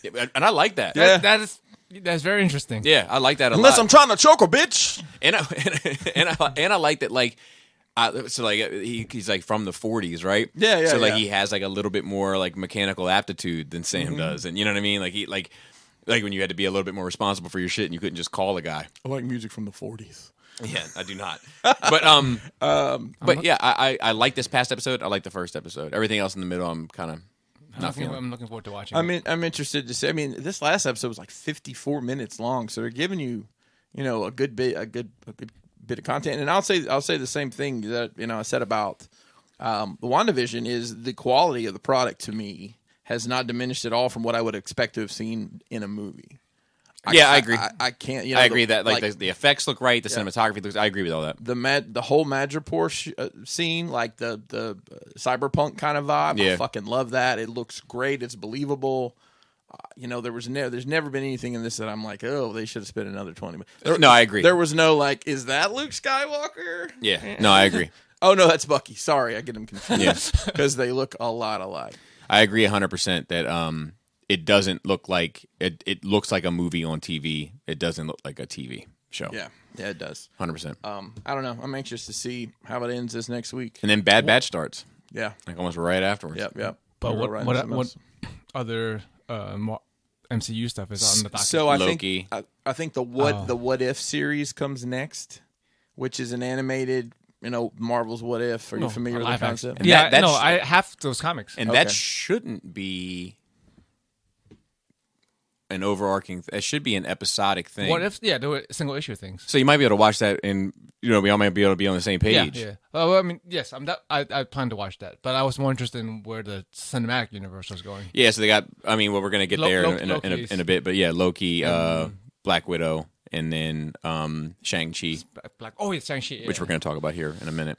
Black Widow. I was just looking to see what this schedule was before I get. July. So Falcon and Winter I don't Soldier. care. 2025? I don't care anymore. I don't care March. anymore. So Loki is June 11th. So that'll be right after Bad Batch. Yeah, and then What If is actually summer 2021. They're actually using for that. It just the cast here. They're using the actual MCU voice talent. Nice. For this. That's is very what it good. says. That's cool. Yeah, That's cool. that's pretty much it for me. So I watched the QAnon doc on. You finished it? I finished it on HBO. How was it? Was it everything? It's amazing. However, it's probably drawn out. It's probably drawn out 2 episodes too long. Oh, It's- seems to I be mean, a I think that's a format. normal. Yeah, they could have probably condensed it into a 2-hour movie and been better. That being said, dude, it's fucking fascinating. Did you get your answers you were looking for? So I won't spoil who, but the dude basically fucks up and says it's him. Like he's like, yeah, and when I did all that, I never did it as Q. I mean, and when he says it, the interviewer locks and they both just start laughing, and the interviewer's like I knew it, and he's like no, I'm not, no, come on, man, I'm not, this wasn't me, I fucked, come on. I mean, he could have faked that though. Yeah, but everything was kind of pointing that way anyway, and if you see him, he's like ass sliders a little bit. Like he's not the type that would you know what I mean? He's too analytical and duck, duck, duck, duck, duck for that to happen. And when he says it, he's trying to make a point. You know what I mean? He's like, So yeah, it's and this genuine mistake. Yeah, and when I did it, I never did that under the Q name. I mean, the documentary guy freeze frames it right when it happens because he smiles as soon as he says it, and then he's like, he fucked up. He knows it, I know it, and it goes into it. It's worth a watch. It is interesting just how much shit came from it. Mm-hmm. And this dude, I think this dude is really just a troll. That's what I assumed. I don't really think he has a stake in anything political. He doesn't even have a stake in this country. He's just watching the world burn. Yeah, I mean, pretty fascinating. I watched Falcon Winter Soldier. We talked about. I watched The Last Cruise documentary, HBO Max. Tom Cruise movie. Yes, he's like not Last Samurai. He's Last Cruise. refusing to he's refusing to procreate. He already the evil warlord Xenu said. No, he killed his kids and fed them to Xenu, and now he's like, Jesus Christ. Oh, I'm sorry. Look, The Last Cruise is about that cruise ship that was quarantined. Oh, Diamond, whatever. The Princess, Diamond Okay, Princess. Yeah. It was good. It kind of starts getting a bit redundant. Because there's a lot of people with their cell phone footage, and it kind of ends up being a little redundant. That probably could have just been a 1-hour special and not a movie. But it was interesting. What was interesting about it was, so this ship, just looking at the numbers, Joe, is what I found interesting about it. So the ship had 4,000 people on it, 14 deaths, and 400, I think, cases. Okay. And many old people cruise, right?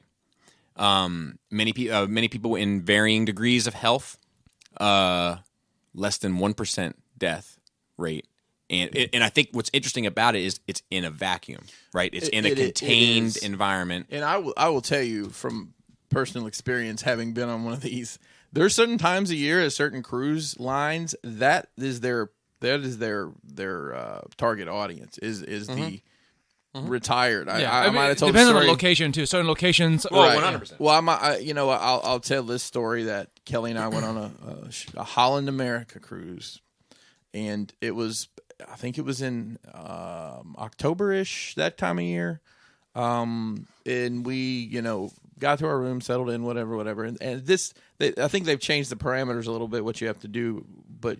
You guys have been on a cruise before, Yeah. So you have to do the safety thing. Flex. At this time, you had to go. I like them, man. I love cruises, but You do not like them? I do like them. Oh, I do too. So you get your safety, you put your vest on out of the closet, and you have to go stand in a certain area. Yep. Well, we're doing that. and They show you where your lifeboat is. Yeah. I'm looking around. I'm like, a lot of chest hair and gold chains. And what's that smell? Is that like Ben Gay? And what the hell? So Why do all of these people's hands smell like newspaper? so we get to the It's very specific, Bobby. we get to the elevators after this is over, and I'm looking around. It's like, dude's on a scooter. She's got oxygen with her. Right. What is happening? Did I go on the COPD cruise? And I. So a lot of the time anytime you're out of the room, as we always call them, the room ninjas come in and fold a towel or do something. Turn into an elephant. Yes, exactly. A little piece of mint. Oh man, a mint, love a little it. Andy's mint, and then the newsletter for the events for the next day or that evening, Yes. and like the menu and World War II veteran meetup. whoa. You just show up. You're like, Bucky would have been great at this. 1940s music trivia, honey. Right. And the rest of the time, anytime we saw anybody that was under 30, I think that's probably our age bracket at the time, they were like, oh yeah, we're here with Pop and Gam for their anniversary, and then, like, the food had no fucking salt on it. Friday night when it gets crazy, it's like magic show. Yeah. The guy's like, Dude, old people love magic. Yeah. Old people love Yeah. magic. Like this number here, like whoa. pulling the handkerchief out of the sleeve. But yeah, so this is my takeaway from it. For one, it's fucking fascinating to see it in a petri dish. Mm-hmm. Two, Did they test everybody? They tested everybody, right? Yes. When they got off, yeah. two, I will never go on a cruise again without a balcony, just in case. Because if I'm ever stuck in a situation where they're going to put me in one of those little ass cabins for fucking like an interior, like where you grew up, Yeah. I'm used to it. I'm fine. Yeah, I need you need this fresh air. I need to get some fresh air. Yeah, I agree with you. So I will never and it costs like the cost difference is fucking It's huge. mentally ridiculous. It's double. Yeah. Yeah, no, I take the engine room. I'm like right on the ass, right next to the engine. I'm fine. Yeah. Whatever's cheapest. So from the time I knew about cruises till April 19th, 2021 at 7 p.m., I felt exactly the same as you. But now, April 20th, 10 a.m., I feel differently. What's the name of that? I need to watch it. The Last Cruise? you're It's on on the HBO. Lido deck. Yeah. And it's like they were on that motherfucker for a long ass time. They were still getting like cruise food and stuff. Yeah, They were but it bringing- started. They were bringing food over, right? Yeah, but They're still going to start right now because Is they only this- have a certain amount. Is there this was a the- window where it got sketchy. Is this the one that had gone through the Panama Canal? I don't know. It's route of travel. To be fair, It doesn't tell you. Okay. It may. Because like they have enough food for all you can eat for like 2 Oh, weeks. you can. Was not expecting that. Yeah, it definitely wasn't that. It was like you got 3 meals, like 3 that's hots what and a cot. I imagine if they start rationing the amount of food they have, it can last a long fucking time. Yeah, but Yeah. it got to Fighter Fest levels. Cheese sandwich with. Yeah, but this one dude got a cheese. He was like, I got a cheeseburger with no cheese or burger. it's like a fire festival. It was like the bread and vegetables, and I think he said no wilted lettuce with ketchup, but no mustard. So that was rough. So just real quick, I do want to watch this, but at the end, were they like, in retrospect, we should have parked the boat and just had ambulances ready? Or So they didn't give. So here's the thing about it, right? Is that like we talked about, and I think everybody talked about, is that like nobody knew what it was. And by the time that we figured out, I mean, like through the documentary, they're playing all of like the CDC recommend. Oh, so here's what's interesting. Like to this day, the CDC, they fucked up. Like, Yeah. And they didn't put out information that like became like they learned a lot. Like a lot was learned scientifically from this sample. it's a- Correct. It's an experiment, basically. Yeah, and Inadvertently. like the CDC didn't act on it at all till way late. But basically, what they learned was, look, you wear a mask and you try to social distance, and and if you're not really old or really ill, you're probably gonna be fine. Yeah. But like when they passed all that to the CDC, they didn't. I mean, during it, they're playing like Fauci's like, look, there's no evidence that masks help at all. Don't wear them. Like, before it changed, because we didn't know. Motherfuckers didn't know. And it was a guessing game at the time. And like they had motherfuckers showing, like, like a guy answers, like an old ass dude with like fucking Parkinson's answers a fucking door, and there's a guy that looks like a spaceman sitting in front of him taking his temperature. You know what I mean? And it's like, look, one is either underdressed or one is overdressed. Yeah. You know what I mean? Yeah. But we didn't know. We didn't know. I mean, to this day, it's still like up in the air what exactly you're supposed to do, they don't 100% have all the information still. Right. Fucking year and a half later or whatever. There's a philosophical conversation in there about when you don't know, when there's the unknown, when there's fear, and there's government mandates. There is a question in there. There's a discussion to be had in there. Yeah. But I don't know enough about all of it to like isolate it all. But there is something to talk about. The Patriot Act is that. Yeah. So I have a funny story. I was talking to someone I know that is a nurse, and they received a patient that was COVID positive, was fine, you know what I mean, but was COVID positive and was from a correctional facility and was taken to the emergency room. No symptoms, but COVID positive, so they took up that's a separate conversation for a separate day. But took him to the hospital, and they had so this person has a mask on and is lying on a cot and has a blanket on and in clothes, and then a blanket, and then like a smock, like a protective, like that a nurse might wear to like go into your room to then take off and dispose over top of the blanket. And the nurse said that she asked the correctional officer that brought this person in, why did you put a smock on top of the blanket? And like, oh, it's a preventative measure. And this nurse said, so that he doesn't get COVID? But like, it just goes to show that like, even, obviously the nurse is seeing it more, is more educated, is more, but even like, here's another person that's just trying to do the right thing. Right. But has no idea how the shit works. But I don't know how you fix this, but just in my personal experience with people, and I don't know if it's just our country or what, but like general like scientific knowledge and understanding is just really fucking low. Mm-hmm. Like it's when it comes to health, when it comes to like anything that's outside, it's like, look, like this is a PSA, by the way, and because some people might not know, if you have your shot, if you have your COVID, you're not fucking immune, bro. And also, you can still carry it even if you don't get sick. So you still wear your fucking mask so you don't get other people sick. Correct. Because I hear this when or customers say, I just got my shot, I don't have to wear my mask anymore. And I'm just like, oh. And it's like, oh yeah, we're planning a trip to Florida because like we got our shots, and I'm just like, and this is a fucking rich neighborhood. I'm like, you'd think these motherfuckers are more educated than that, but no. Just why you get, just like the flu, it's a virus. You get your flu shot every year, doesn't guarantee you're not going to catch the flu. It just lessens your symptoms if you do catch it, and you can still fucking pass it along to other people. That's why even if you don't believe that you would get sick from the flu shot, you get it anyway to help people who can't get the shot not get it. That's herd immunity. Yeah. Like you're not just protecting yourself, bro. You're protecting other people. Agreed. So we're all in this together, people. Have you guys heard this? Like people who says, "Yeah, I got my shot. I'm good. Can't wait to get these masks off or whatever." Yeah, I mean, not to the not to like such extreme. Like I don't think I've ever met a person that like got a shot and then thinks they should be able to go in Target or whatever without a mask. I have. Right. But I have people that have been like, yo, I got a shot, so now I feel way more comfortable getting out, way more comfortable going to like a get together at somebody's house or whatever. Which is fine. Your risk is definitely significantly diminished. Yeah. Like much lower risk. Correct.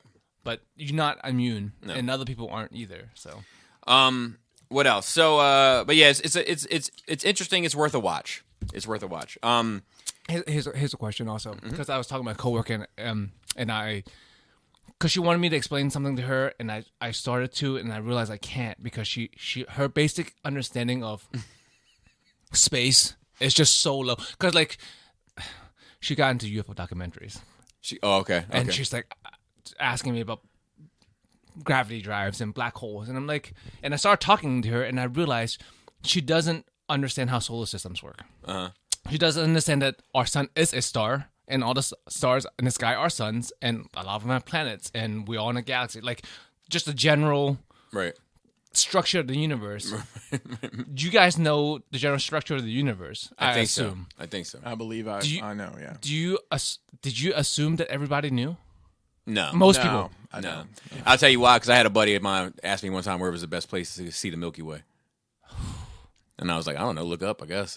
It's good as any. That's true. At the corner store, third rack down. You know, like when you're on a boat, it's like, where's the best place to look at the ocean? Like, I don't know. They say Arizona.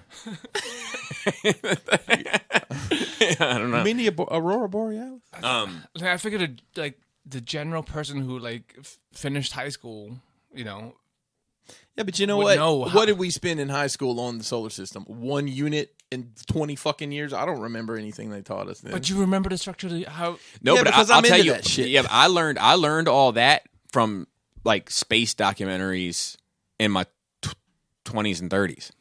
I definitely didn't learn that in high school. So it is an education system then. Yeah. Because maybe a majority of what I learned was from say Asia that, land. I can't say that because I got to take personal responsibility either because It's- I may have been not giving a single fuck when they were teaching me about that. So it could be a little bit of both. Yeah. I made a Mortal Kombat playlist music wise to play this week to lead up to the event of the movie on Friday. Don't forget to fuck your wife first. Correct. So we've been listening to a lot of Mortal Kombat music at night. I have a surprisingly long, so to speak, Mortal Kombat playlist because I have the soundtrack from the Movie? well, not even the movie, the Immortals album, right? That came wow. out, and then I have the soundtrack to the movies along with the scores to the movies. And the last video game or the one before it put out a soundtrack that I got 3 songs off of also. And then there's been music inspired by all this shit. So I have a surprisingly long Mortal Kombat playlist. So we've been enjoying it. It's been good fun. Don't forget Chinese Ninja Warrior. That's 100% on there. That's the best. It's one. 100% on there. It's 100% on there. And the Kano song came on, and I told Laura, I was like, "This is how you feel about me," because it was like, "You're wanted and you're haunted. You're the bad guy, but I feel for you. You're a danger, a fallen angel, but I like you.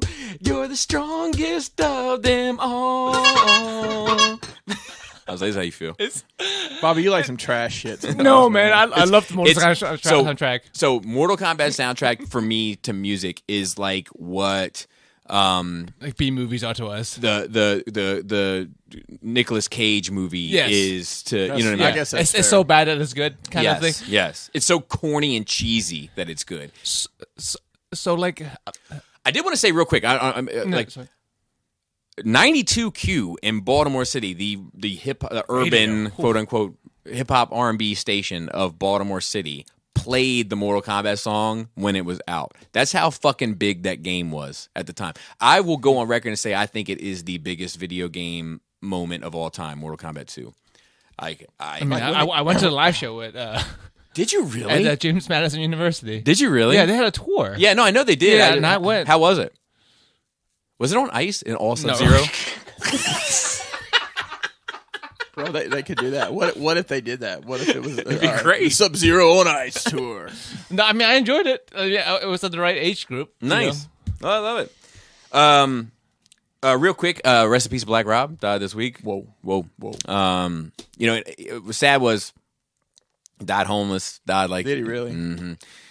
kidney failure, and I saw him in the hospital bed. He went live on a video to say rest in peace to DMX, and then a couple weeks later, Caught up.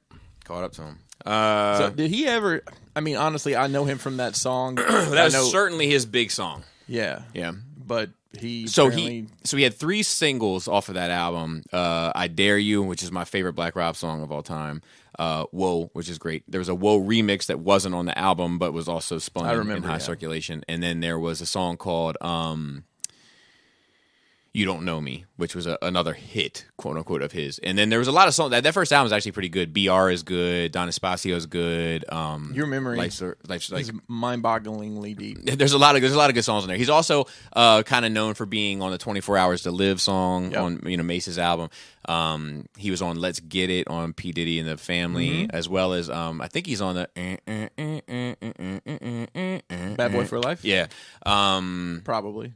That was around the same time. Yeah, and then he did a second album that wasn't very good. Was it on Bad Boy? Yes. And then he got let go. And then he got let go.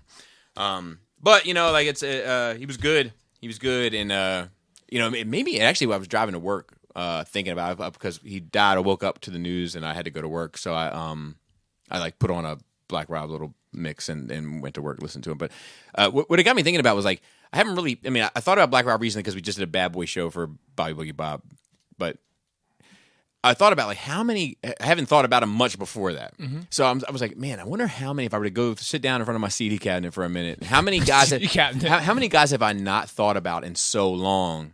And I just wonder where they're at in the world, how they're doing. How are they homeless also? Where's Mr. Cheeks? Where's Mr. So Cheeks? I actually heard him on a podcast recently. It was pretty interesting. Renee is one of my all-time favorite songs. Yeah, I mean that first album, Lifestyles of Rich and Shameless, Lex Coop's Beamers and Benz, Renee, Music Makes Me High, The Yearn, all this on that first album. Anyway, so rest in peace, Black Rob. Prayers to family, friends, and fans. And then the last thing I'm going to mention, I'm not going to spend much time on it because we're right in time. It's amazing how it can go. It's amazing how bullshitting can get you there.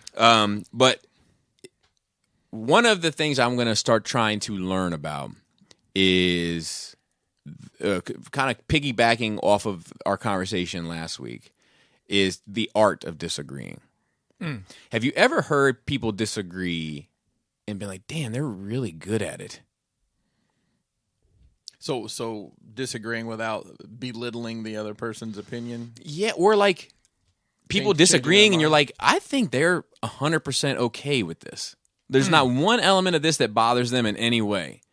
And there's only one that I can think of, and it's a podcast I listen to from time to time. And it's two guys, and like they disagree fairly regularly, and they just laugh at it. Like when somebody's like, "No, I don't like it because this," and the other person just laugh like, "Yeah, I get it, man. I get it. I like it though." And you know what I mean? And you can tell there's just not one element of, and I'm in awe of it. So it's something I'm going to start trying to learn about because I want to be better at it. I mean, we have that often here. We do, but you know what I noticed about with this in my kind of frontal lobe recently. You know what? Usually, when anything starts to get bubble up, where it's getting passionate at the very least, it's usually me. But I also think that there's a lot of times where I don't make as like, and I only because listening back to it, thinking about it, and making notes for times and all that kind of shit. I'm rarely quick to shit on something. It like Guy Ritchie's such and such, right? The King Arthur movie. You're like, it's awful. Okay, so like that could be a you know what I mean? But that's an example, correct? Yeah. But what I have found is whenever it gets that way, the course correcting for us, and I don't know if we do it subconsciously or consciously, it's a joke. But like it'll be like no. Well, no, because Abraham Lincoln be like, oh fuck, okay.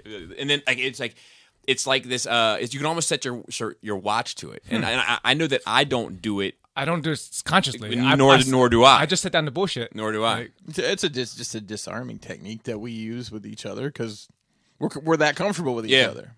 You know. Anyway, it's something I'm looking into. I guess it's a lot harder to do like.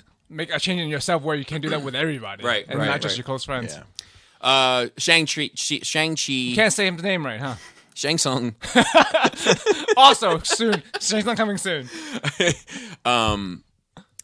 What'd you think? I'm interested. I'll tell you, I knew nothing of it prior to seeing the trailer. It looks interesting. I like that Awkwafina young lady, mainly because her name's Awkwafina. Then I like her deep voice. Paging Dr. Freud. Hey, tomato, right? I'm interested to see it. I don't know if it actually is going to tie into the multiverse of madness in any way with any of that mysticism. I feel like everything is going to. Well, there's a dragon under New York, I heard about it. I hate that shit. What if this ties into that? That'd be awful. Yes, it would be awful. I did see a funny meme. It was the actor that played Iron Fist just looking very like sad. Yes, and it said Danny Rand after seeing the Shang-Chi trailer. I'm looking forward to seeing what it is and how it ties in. But a lot of the time when I see a Marvel property now, I'm like, all right, how is this going to work? And that's immediately what came to mind is the mysticism side of it all. Mm-hmm. What about you guys? Yeah, I'm interested because my peoples, and I'm interested to watch. But like, I have no connection to this character, and I hope that it would give me some. Mm-hmm. Like, I hope it's a good movie. Ever since. So does the trailer? So I just want because I think I'm in your boat too, and I was like, oh god, I'm gonna have to tell Joe that I think it's another film from Mehvel Studios. Yeah, I think it's probably. I mean that I wasn't excited. Me neither. Me neither. Like I did like the little 2-punch 2-kick move. I did like that. Like, oh, look at him go. But So I'll tell you something I'm looking forward to here. Is an origin story I haven't heard 100 times. That's a good point. I don't know. This is basically a fresh character to me. That's a good point because it appears that he, just by watching the trailer, had been a tutor or a student of some kind at this place and has gone on to be his own person and now is coming back whether he wants to or not. And the mask sounds like Liu Kang. The one person's mask. Actually, now that movie. Actually, that kind of sounds like the training montage they showed for the King Arthur. It was a montage. He was hitting a bunch of shit. I will say that I felt the same. So that's an interesting take. The learning because I don't know shit about this character. Other than the Phil I want them to make me like it. Phil made a comment like, Fill did me you up. see it? Did you see it in the I'm note? sure I did. When he put the note in the notes, he put a comment underneath it, and he was like, "Well, Razor's Edge is in it, so that's pretty exciting." I was like, "Phil, nobody knows who Razor's Edge is." I know Razor's Edge as in Razor Ramon raises you over his head some and shit slams like you to the Let ground. me get my Marvel Encyclopedia out. yeah, which I think I do that right there. I have to look it up. But Which is a sweet move, by the way. But it was just funny. Oh yeah. I just like here's I have faith they're gonna make it entertaining at least. Like Yeah. I've always been at least entertained by a Marvel movie, right? It was ever since Guardians, because I didn't know anything about Guardians. I didn't give a fuck about Guardians. I said to myself, I don't care about a fucking talking raccoon in the tree. And I came out of the theater like, oh, I didn't know I needed that in my life. there's only one movie that Marvel has ever made that I literally cannot sit through, and that is Iron Man 3. Okay. I am just I don't think it's a great movie. I understand the criticism of it, but like, I said flashing lights, man. I got a lot of flashing lights. So here's the thing. I'll give you this: the flashing lights bit at the end with all the suits. Yes. I'll come back into the room to watch that. Yes, exactly. I can just watch that part. That was just a Hot Toys ad. Yeah, for sure. Speaking of which, they've had a ton of reveals here recently, and I'm not interested in any of them bar one. I want that Nightwing. Nightwing looks nice. The Nightwing looks good. Yeah. Is the Batman Beyond, because we talked about this last night on ETR and none of us really knew, is that from the comic book series? I don't know. Or, I'm not the comic book, I'm sorry. It's I think what we from the decided on it game? was a skin you could get in the game. 'Cause you Okay. could get the Batman Beyond skin. Okay. Because it was in that style, that very techy. Right. Yeah. Yeah, I don't know, but You don't care about this. Oh, you don't like Star Wars anymore, so. Yeah, basically. So I'm not getting any of the Mandalorian stuff. And What do you think about the Ahsoka? I like it. I mean, I think it looks good. I wouldn't get the deluxe, You don't need another baby. but yeah, and also I don't like the extra robes. Like the extra, it seems like she has extra robes with the deluxe. I like the more streamlined. I like that it comes with a lantern that is lit up in the promos, but it says at the bottom that the lantern doesn't light up. But I'll tell you, I'm perfectly happy with my Clone Wars one. Yeah. And don't want when that one comes, I'd rather have that one. I don't want the Rosario Dawson one. I do not need. And then what was it? There was some Marvel's like some Spider-Man video game stuff. Yeah, and I'm like, I don't need any of that. Like I'm gonna get the Vision. Okay. The Vision and the Nightwing. Yeah, I Not didn't one see from Star anything. Wars, I not was one. The Ahsoka's interesting, but I don't know. And Andy might buy because I had that IG-11 pre-ordered. Mm-hmm. So, but Yeah, I think mine's. I'm waiting on the last payment, and they keep pushing it. So Andy might buy both my IG-11 and my Mando Beskar because that was my thing. Like a couple people have been like, "Man, I'll buy your Mando Beskar because it is sold out like places." And shit. Okay. And I've been like, okay. But then I'd be like, fuck, I'm going to get stuck with this fucking IG unit. Definitely will. 100%. It's bundle. Yeah. It's a lot, bro. Yeah, honestly, I don't think Not breaking it the up. way everything is now, the shit sell. I mean, if you look at 6 scale shit, it sell like the moment it sells out on Sideshow, through the roof. Mm-hmm. Like the Dark Side Anakin that I had and canceled and lost my deposit on. That's going for like $900. It's crazy. It's crazy. And that thing sat for a long time. Yeah, it did. It did. But yeah, getting back to Shang-Chi real quick. Looks fine. The one thing that did occur to me, and I hadn't considered that this is a character I don't know and can have the opportunity to learn about. So I'm going to put that in my head. But I was like, man, is this how people feel when I try to get them hype about anything? Probably. You know, like you think about it, yeah. Like the normies at my job or whatever, and I'm like, look at this, look at this, look at this. And do they feel after watching that the way that I feel after watching this from Mehvel Studios? Mehvel. And where's the Immortals fall into this release schedule? It's supposed to be next because there's like toys out for that in Asia already. Yeah, it's supposed to be. It was. I think it was. So originally, it was supposed to be Shang-Chi, Black Widow, and then Immortals. Immortals was supposed to be in November of 2020. Wow. So maybe they might do it this year. It's just that Black Widow's already been pushed back, which probably pushed Shang-Chi back. I'm not sure. Everything back, maybe. So Maybe it might just to, like move the whole thing. Yeah, so I'm not sure. I don't know. Somebody recently, we had talked about who's going to be the next big bad, and somebody commented on it and said, I don't know whether it was on YouTube or I don't know where they commented on it, but I saw the comment, and it was like, they've already said it's going to be the Skrulls. But no, like that's not what I'm talking about. I'm talking about the big bad. Yeah. Like Skrulls are going to be the next like army phase. to fight, yeah. They're going to be the next phase. I'm talking about at the end of the next third phase. Yeah. The one that's overarching from because there's got to be always like the one dude. Not Loki, not Ultron, Thanos. Yeah. I'm talking about that one. Yeah. Right. So like that's who I think it might be, Galactus, only because it looks like we're heading into space. And we're going that direction. Final Frontier. And Skrulls is a good opportunity to do space shit too. Don't get me wrong. Yeah. And if they did like a secret and they really did it and then they planned that out for 3 movies, that could be pretty mind blowing. You'd be like, fuck, so and so wasn't so and so. But I think that's another thing that we have to keep in mind. Well, they've already played that hand with the end of Captain Marvel. They're definitely going to Or play the it end again. of Spider. I don't know. They're definitely going to play it again. Yeah. And when that movie comes out, there's going to be people that were not who we thought they were. So we got to keep that in mind. I mean, that's gonna be real cool. Yeah. I mean, it can be a very. It has the they did potential. properly, yeah. Let's get into some questions. So Brian D. No, we're gonna read that on 300. So pardon me. Eric B. Musical ethnicities. What's up, Nerd Rage fam? First and foremost, as a longtime listener now, I absolutely love what you guys do here, from music to cultural to nerd-related things. This show touches on all the things that interest me at different times. Now on to my question. In light of recent events of rumblings in our fictional worlds, for a lack of better term, I was curious as to your all's thoughts as it pertains to the changing of characters' ethnicity in the mainstream fiction. For example, making Superman African-American, even though he was on a different Earth in the comic, and Snake Eyes of Asian descent, when clearly in the lore, Superman is an alien with Caucasian features, and Snake Eyes is a Caucasian based on what we've been told, seeing that we have rarely, if ever, seen him without a mask.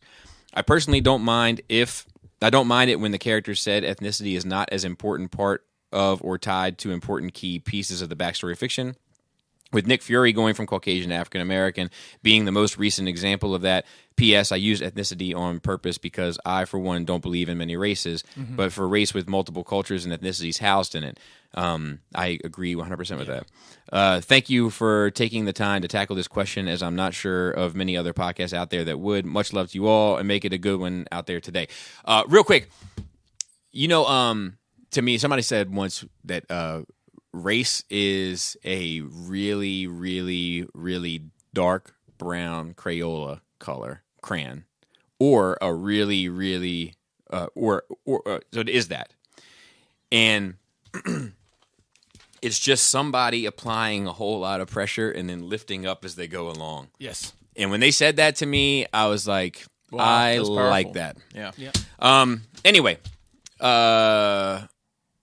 so. Well, we've touched on this before. Yeah, we have. I've done nothing. I don't have anything against it. It's just one is you need time to get used to certain things, because something has been established for so long, it's so iconic that like it's fucking jarring. It takes you out of it, right? But it doesn't mean it can't be changed. Yes, I think that sometimes, like, so the Snake Eyes one, right? This is a good I example. mean, Snake Eyes was a white kid in the movie. So I'll take Snake Eyes and I'll take Superman side by side. Since you know what I No, mean? you should take Snake Eyes and whatchamacallit, Iron Fist. They probably went to school together. Okay, well, you know what? That's an interesting conversation too, though. Because all right, One so is okay and one is not. So far, it seems like. so yeah, because Iron Fist is a white guy, Yeah. and Snake Eyes is a white guy in the original lore. Yep. I didn't know shit really about either, other than typical topical stuff. Like I know Snake Eyes wears the suit, and he's a badass martial artist, and he's part of G.I. Joe, and he doesn't speak, and he has some sort of love connection with Scarlet from time to time, it seems. Iron Fist wears a green and yellow suit, but sometimes it's a white and yellow suit, and he has kung fu powers, and his hands do magic. Except mine too, if you know what I'm saying, ladies. But like, neither of them, because I don't know them, I don't have, and then maybe that's it. I don't have a connection to them. I don't care if they're white. I don't care if they're Asian. I don't care. I just want it to be a good story. Yeah. Now, Superman, I'm gonna say it. I want him to look the way that I'm used to him looking. It's because it's iconic. Because I have a connection to him looking that way. And if it says that I'm racist, then I'm sorry. But it's just, that's what I look. And it's the same way. It's the same way with any other character. And I'm trying to, like, obviously Black Panther's race is super specific to his situation. But like, take a Al Simmons. Mm-hmm. I want Al Simmons to be black. Like, I don't want a white, because for one, I like the idea of when he used his magic, his Satan magic, to turn into a man again, not a mannequin or Anakin, but don't be panicking. But to turn into a man again, that it made him into a white guy, and like he was like fucking, like, you know what I mean? Like there's layers to dig into there. But like, that's important to his character. Yes, but it's also an important. It's like not necessarily important, but it's an interesting thing to talk about and use the platform for, to kind of discuss and look into. Right. But like, generally speaking, like, we made a comment recently, or you made a comment recently, where you're like, Harley Quinn is going to be in such and such, but for all I know, it's going to be like a fat Indian dude playing her. Right. And like, I don't want that. Yeah. I don't want that. I think that, like, if I guess it comes down to a personal thing. If I have a personal connection to it, then I want it to be the way that I know it. I mean, I've gotten to where I look at it like this. I don't want Liu Kang to be white. Okay. I don't. Yeah. I look at it like this. The story they're going to tell, with whatever path they need to take to get that Superman to be of African American descent, or Asian, or Indian, or whatever, that's just going to be another Superman story, because it isn't like anyone's changing. This is going to sound. There's not a good way to say some of this. Yeah. Nobody's changing the base recipe. Let's just say they're telling a story using some different ingredients. But I think it does change. I mean, there is, and I can even make the argument that it's interesting. But the depending on what time he crashes in Kansas, being adopted by two white parents, it's going to be a very different story. It's going to be a different story there, and to be fair, he's probably going to have a different view of the world. Like, these things do affect, us. Your environment does affect how you grow up, man. Absolutely. So, like, I think here's an interesting one, right? Did you imagine Raiden being Asian? Yes, I did too. 100%. I always thought of Raiden being Asian, and I was kind of irritated that he was played by not one, but two white guys in the Mortal Kombat movie. Yeah. But here's the fun fact. It's performed originally by a Hispanic male. Yep. You know what I mean? Yeah, if you look at the original actors, they're not what you think. Speaking of which, I saw someone had posted the woman who played Sonya Blade all those years ago. Can still get after some Sonya. She's in phenomenal shape. I love to hear it. Yeah, love she's to see like it. In her 50s and might even love to feel it. Might. What you call it? We had a Zoom. We did a Patreon Zoom meeting this past weekend, and so the first guy that got on was like, "How you doing, Bobby?" And I was like, "Doing well." And he said, "Love to see it, love to hear it."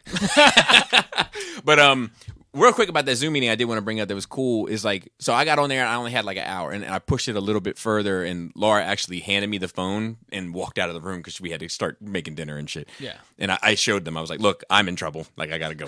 But I got off, and like those guys stayed on for like another 3 hours. Just to chat with each other. How That's many, great. Yeah, how it's many fucking people awesome. do you have in these I have things? no idea. It's like 4. It's like 4 people on a screen, right? And it was like I think 9 screens. Are you doing this on your phone? Yeah, That's a lot. yeah. But I'm one of the 4, I think, in every. You know what I mean? I mean, that's still a lot of people. Yeah, but it was. But I just think it's cool they were able to continue the because some of these folks, I imagine that they don't get the opportunity to talk with people and they don't have like so like I mean, about Transformers specifically. Not that they're all living in a fucking hermit it's just okay. or whatever, collecting whatever the case may be.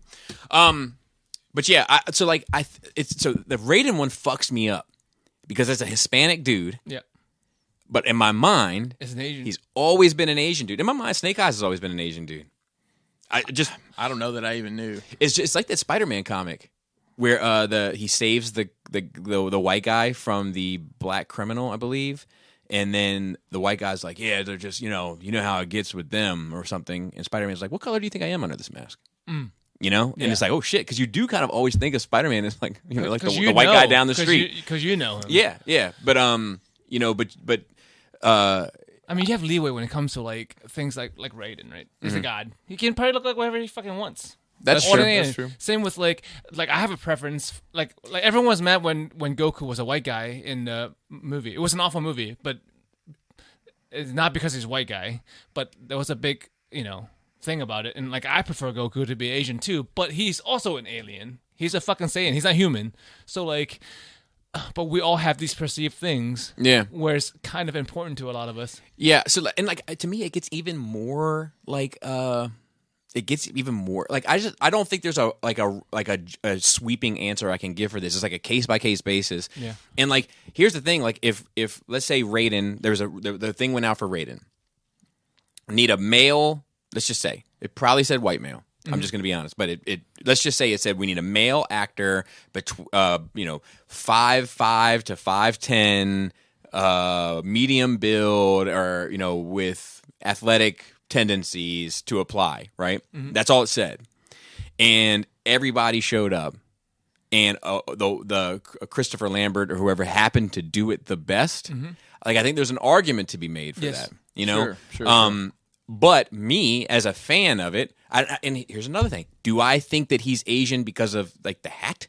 And I mean, I'm just saying, and clothes too. Like Kung Fu. Do I think he's Asian because I was a huge Big Trouble in Little China fan growing up? Yep.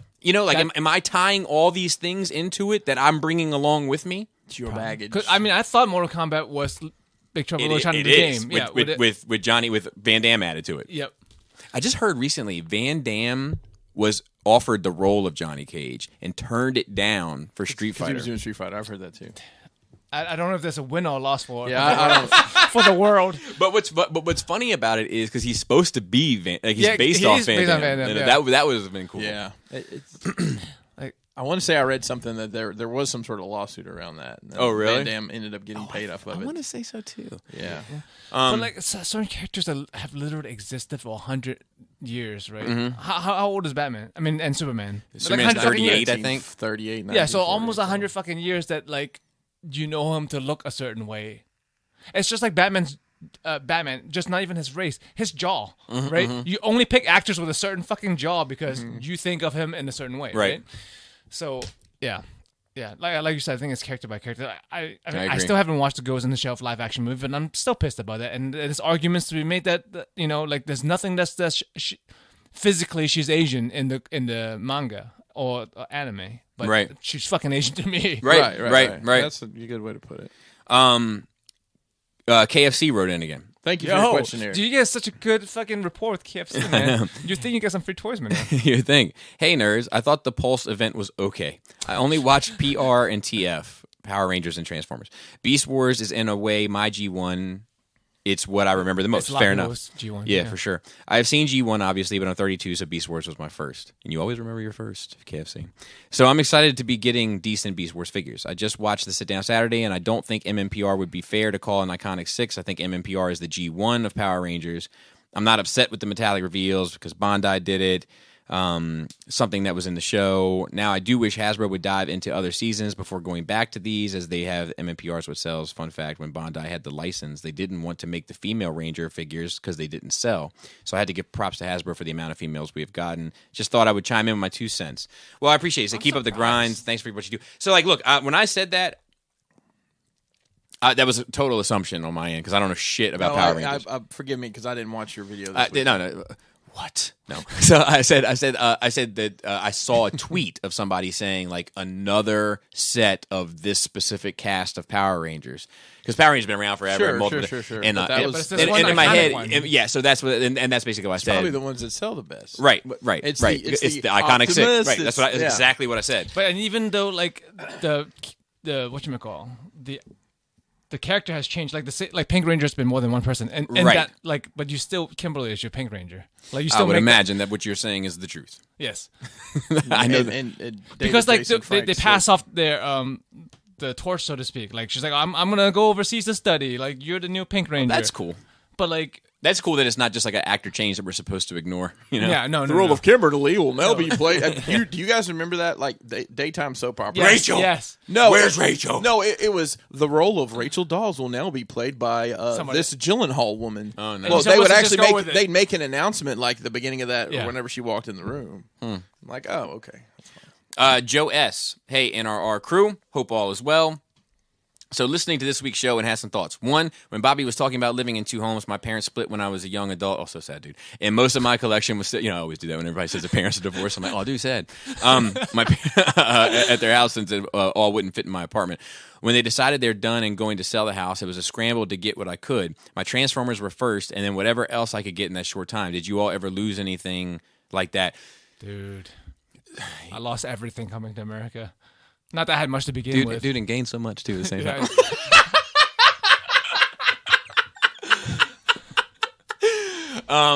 I lost all my original. Yeah, talk about that. Talk about it. Like I didn't have much. I have one bucket. I've talked about this before. I had one like hamper, like a laundry hamper that had everything in it, all my toys, and it's all gone. Like I thought Grandma would have kept it because when moving here, that I gotta say it.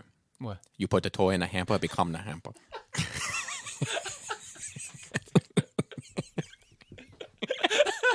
I do not know your ways. It's a Bruce Lee thing. It's the same thing. You put the water. Oh, in the the cup water. I got you. Okay. Yeah. But like, because we're moving our entire lives here, so like, there's only like my toys were like the fucking bottom of the fucking list of what to bring to America. And you had like an uncle or somebody that worked at a factory or something? Yeah. That which brought me like the off-colored fucking Bumblebee and shit. Yeah, all that shit was in like a hamper under the bunk bed at my grandma's. And like, I thought it would have stayed there. Mm-hmm. But no, she donated all of it. So like my entire childhood, I have no G1 collection. I have no. Something I had it since I was a kid. I have none of that shit. Everything's from 10 and under is fucking gone in some other people. So what Joe doesn't realize is all those color test samples he had would be worth a fucking fortune to the G1 nerd. What color was that Bumblebee? It was like a greenish, like off yellow. It's like. Imagine lemon lime flavor. That's what it looks like. Gotcha. So they basically had some green and some yellow, and they threw it in there to see what the mold. They were popping the molds to make sure they were a little bit green slipped in. My grandfather's much younger brother. They had rack of kids back in the day. So like I call him my uncle. Back when they were allowed to. I mean, it's the truth. It's a fact. I watched a documentary on it. Yep. But yeah, he worked in the toy factory in China. Who would bring me off-colored shit or like whatever comes off the assembly line that he could take home. Yeah. So, but yeah, I guess all that shit would be worth a lot. My original He-Man collection might be worth something nowadays. I don't know how much He-Man stuff is worth. Yeah, I don't know either. Some of that vintage shit it dies a slow death because especially when the modern shit is the vintage shit that's better. Same with like that He-Man Origins line, Star Wars Vintage collection. Like it ends up tanking a lot of the original vintage stuff. It's interesting. Well, and that gets in the whole graded market. And, people that collect the G1 graded stuff, like Mike Kincaid's got an amazing graded G1 collection. Keep stuff in box like that. It's awesome to have it in that way. It's like the fucking mint sealed in box goddamn Game Boy game I gave Cody. Yeah, that's like I just forgot. I don't know how I forgot to open it. I just had it. Right. Like, just, it wasn't because I was collecting that shit and keeping it in box. Oh, fucking Pokemon Blue is going to be worth a shit ton of money in fucking 30 years. No, it was just in storage. Who knew? And it just happens to be worth a bunch of money. Did you have any major losses or The biggest loss I could remember is my parents had a van. It was a down by the river? No. It was a full size van before that minivan shit. And had carpet. I can smell it right now. It had carpet evereverywhere. Does it have windows? It did. Okay, Yeah, it wasn't like a white van. Wherever that van is now, the gun to my 3 3/4 Baroness is in there. I remember when my parents sold the van, I said, "Listen, there's a gun to a toy in here. If you ever find that," I knew exactly where. I just couldn't get to it. It was this little bitty crack.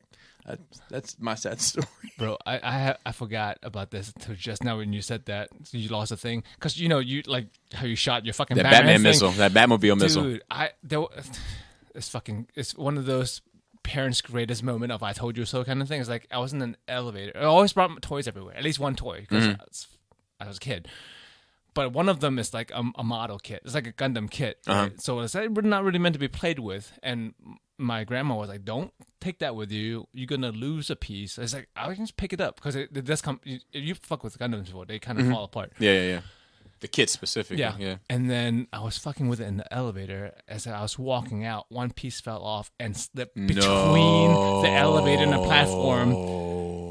Bro, it's so the bottom of an elevator shaft, which doesn't exist anymore because that building's been torn down. Dude, but like she just looked at me.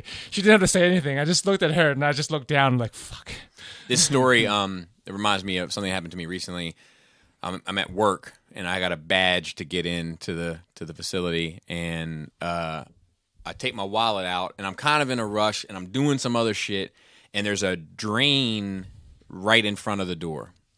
It's only like probably 8 inches deep, so to speak, and like the clean out drain kind of thing. Yeah, just for like runoff water from rain, I guess, whatever the case may be. I don't know. So, like I'm picking shit up, and I take my wallet and I smack it against the badge reader. Yeah. My fucking ATM card shoots out of my wallet, falls straight down between the grate rails. It would have never happened if I was trying to, and lands in this grate. So I was like, "Fuck!" So I ended up getting like a little stick and needle nose pliers, and I did surgery. You didn't have anything to do that day, anyways, did you? So that was your Gambit moment. Dude, so I was a kid when Adam and I used to play X-Men with real people. It was like I used to take my grandma went to Vegas, and like after they use a deck of cards in Vegas, that's it. I can't imagine your grandma in Vegas. Punch a hole in them. I can't imagine your grandma in Vegas. By the way, I know, it's crazy. I guess she went. I mean, she would have probably been like 60 something. So anyway, she went to Vegas, came back with this bag full of like cards and dice that were all punched, and so I used to take the cards and I would take rubber cement and stick like 4 or 5 together so that I could throw them, like him. And then I would steal my dad's trench coat and he would get pissed. Anyway, but yeah, so losing shit, man, like I lost a lot, but I was going from house to house too. But my main issue wasn't so much that, it was that I would take my shit over to my mom's house, and then my brothers would play with it and break it because they didn't have the same. Like my dad was like, "You respect your things, you got to respect it. Like I spent money on this, I work hard, all that." And I was like, "Okay," And then I took it over there, and they're like, "Fuck it," like and I would have to bring it. My dad would be like, "You can't take shit anymore," and then I'd be even extra miserable over there. So it was that sort of a vibe. Nah, that's a pet peeve of mine. I grew up with because I was raised the same way, so like I know it's not normal. Like when I see like Krista would like just toss something on a table, and I'm just like, that costs money, bro. Yeah. In my head, I don't say anything anymore because I know it's abnormal for me to react the way I do. But and it's also not my money. You can throw your money around however you want. Yeah. The second question was, have you all heard about a new company called Ramen Toys? Yep. They're redoing the Centurions, and they look really good. They're pre-ordering for $65 a piece. Coming out later this year. If you're interested, definitely check them out. I have not. So I'm going to tell you about that real quick. Yeah, please do. I don't know who this company is. If they, I'm not sure if they exist outside of this project or not. But instead of they can't do like a Kickstarter or anything proper because it's a third party thing, right? Okay. So basically, they're asking you to just PayPal them money Friends and family. And then the For the figures are due in like October, and a lot of people are like, I've been burned before. Yeah, even on Kickstarter you can get burned. So I'm burned on Kickstarter right now. That sucks. For $100 at this point, it's not even worth chasing around. But nonetheless, I'm just saying the likelihood of me ever getting that money because Kickstarter. So a lot of people, they look nice. I like Centurions a lot. Yeah, but hey, if you want to, give some people the money, I think it's like 65 each if you do by a certain date, and then after that date, it's like 90 each. And they're gonna sell like upgrade kits. They come. There's 3 different ones. There's a water. Yeah. Oh, there's a water dude. I mean, there's a blue one, and an air dude, and the land dude. But they have different shit that they attach to themselves depending on the mission. Yes. And then he said, lastly, this is when you all were talking about the new self-transforming prime. I've seen a few articles that said they're trying to limit the term transformers for anything other than the brand. If the term becomes common language, they would lose the trademark to it. It's like it's like the fight Google had or may still be fighting. People are using the term Google as a verb, and once the court rules it's a common to a certain point, they no longer can sue others for using it. Just a thought. But like Chris said, it could be Jay messing around.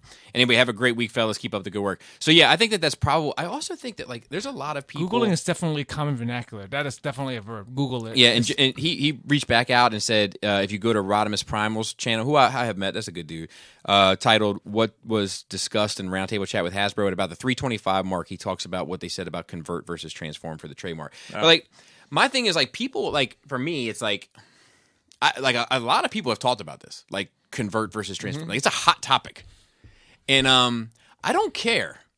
I prefer accordion.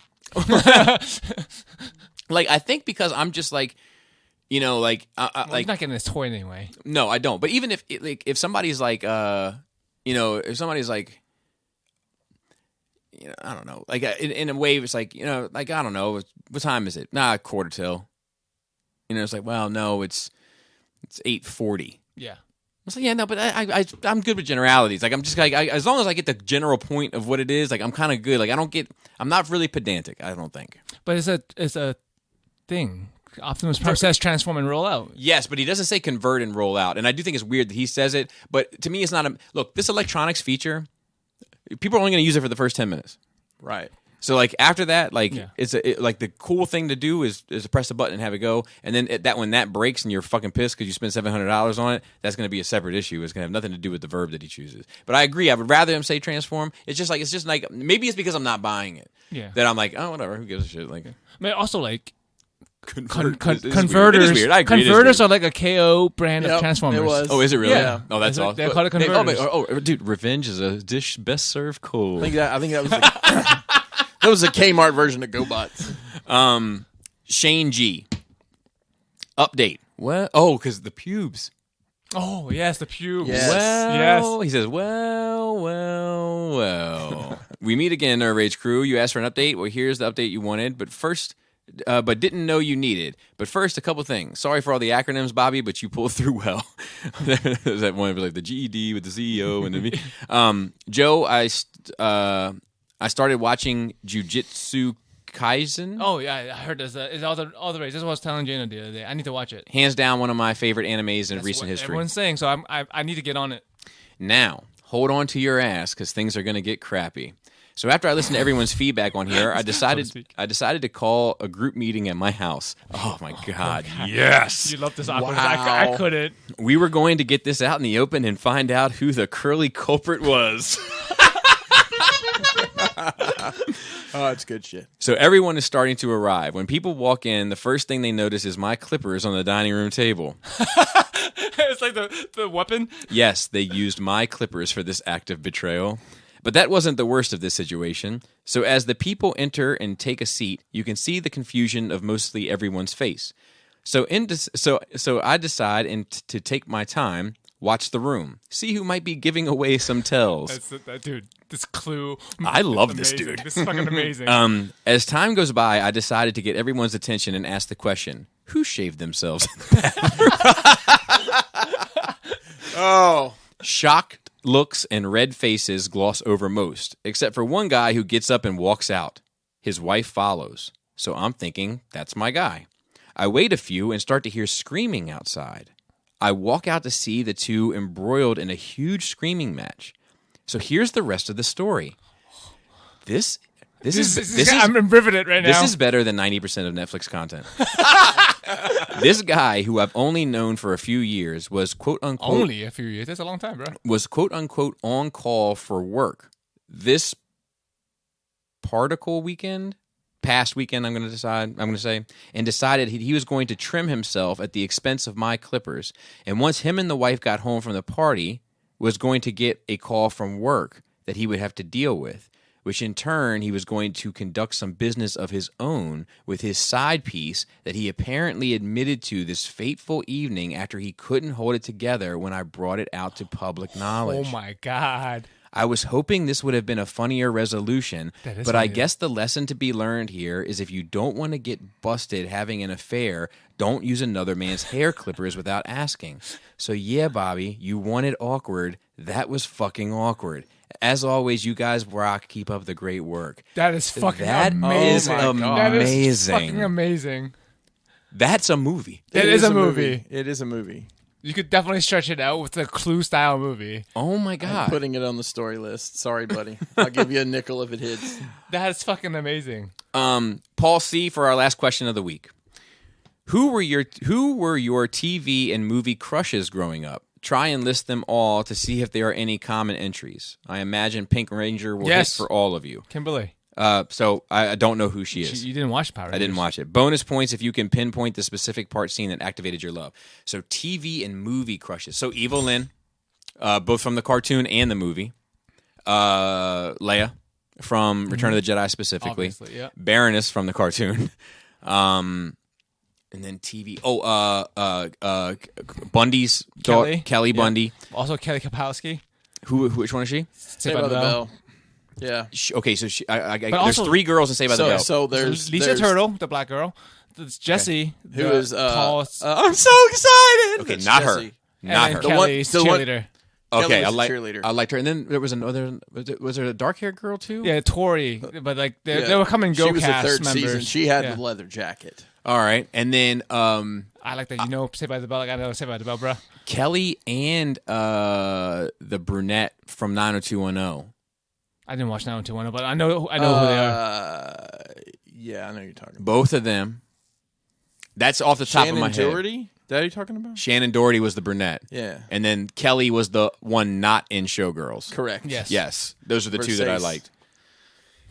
See, I'm gonna. This is a deep cut. There was a show on Nickelodeon called Hey Dude. I'm out. Tasty Tank.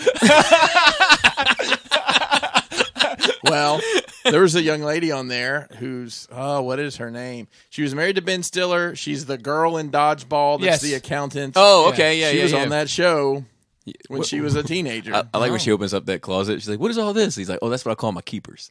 There's like all that shit in there in the closet. It doesn't matter. She was married. I can't think of her name, but she was on there. She was married to Ben Stiller.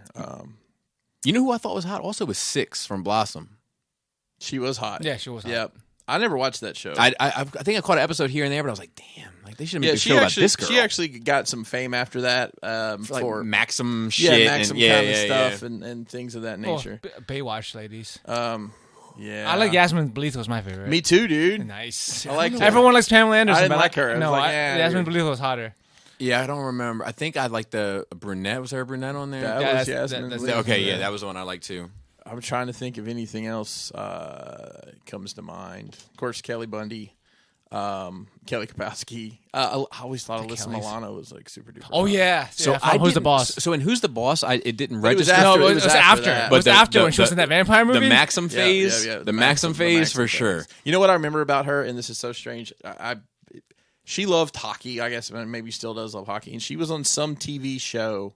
And they were like, "Hey, we got you a gift. It's a stick signed by the so and so." And she's like, "I've already got one." I'm like, "Wow." I remember very early in my life, my parents being like, "If someone gives you a gift, you just say thank you, and smile, and move on." Yeah. Not, "I've already got one of those." Yeah. I don't know why I remember that, but I do. It's a life lesson. Yeah. And that's it.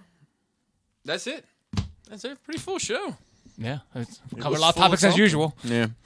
And I think that's that. So shout out to the the Cool Table, and All of you. Yep, and shout Every out. single one of you is Cool Table. And shout out to everybody that helps out with Nerve Rage, who I hope to. God damn it! Look at the Mandalorians now. God damn it! Who I hope to see The bulk of. in the bulk of here in a couple days. But Dante on Facebook, Raul on Instagram, Phil on Twitter, and our notes. Who is bummed because he hit me up and he was like, "Hey, can we get together for a Mortal Kombat?" Which I would have normally done, but I was like, "Well, Saturday is probably going to be the day that I planned for 300." And he was like, "No, I mean this day." And I was like, "Yeah, but here's the thing: like planning a day when everybody can get together and I can book out the house kind of for that sort of event. Like it won't necessarily be in time." Yeah. Also for 300, we could probably just like maybe open it up for like Q&A stuff from the Facebook page or something, just because it's not like we could do news. Yeah. You're gonna go live maybe? Maybe Well, we'll tell people now, hey, this week, if you have questions for 300, get them in Friday. Send them in by Friday. Or Saturday if you're listening afternoon. on Tuesday from Patreon, go ahead and start. If you're listening on Thursday, send them Thursday, Friday. If you're listening past then, we appreciate you listening. But Yeah. And please put, if you want it for 300, put that in the title. Yeah, put that in the subject. Insta Put that in the subject. and Facebook and Yeah. Twitter, whatever else we have. Yeah. And then All right, hey, are we still doing the 300 cosplay for this? yes. Okay, yes. great. 100%. I'll have to get all my body pierced. I'm going as that physically ridiculous dude. Which one? The one is like, like the little monster guy that like, he rats out the Spartans to the. Oh, yes. that dude, like Quasimodo looking motherfucker. He got a real strong spear thrust, though. Yeah.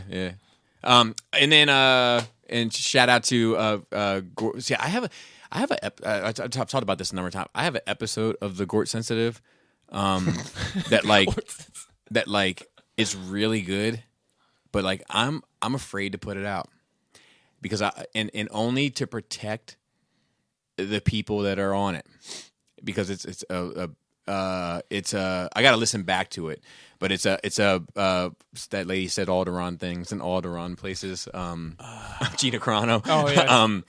But it's a topic about that, and he makes some pretty hard takes some hard stances on some of it, and like I don't necessarily I don't think there's anything in there that's crazy, but we don't live in a time where you can say just crazy things and get in trouble. So, ask that person if they're comfortable with it being released. Yep. Yeah. That's the answer.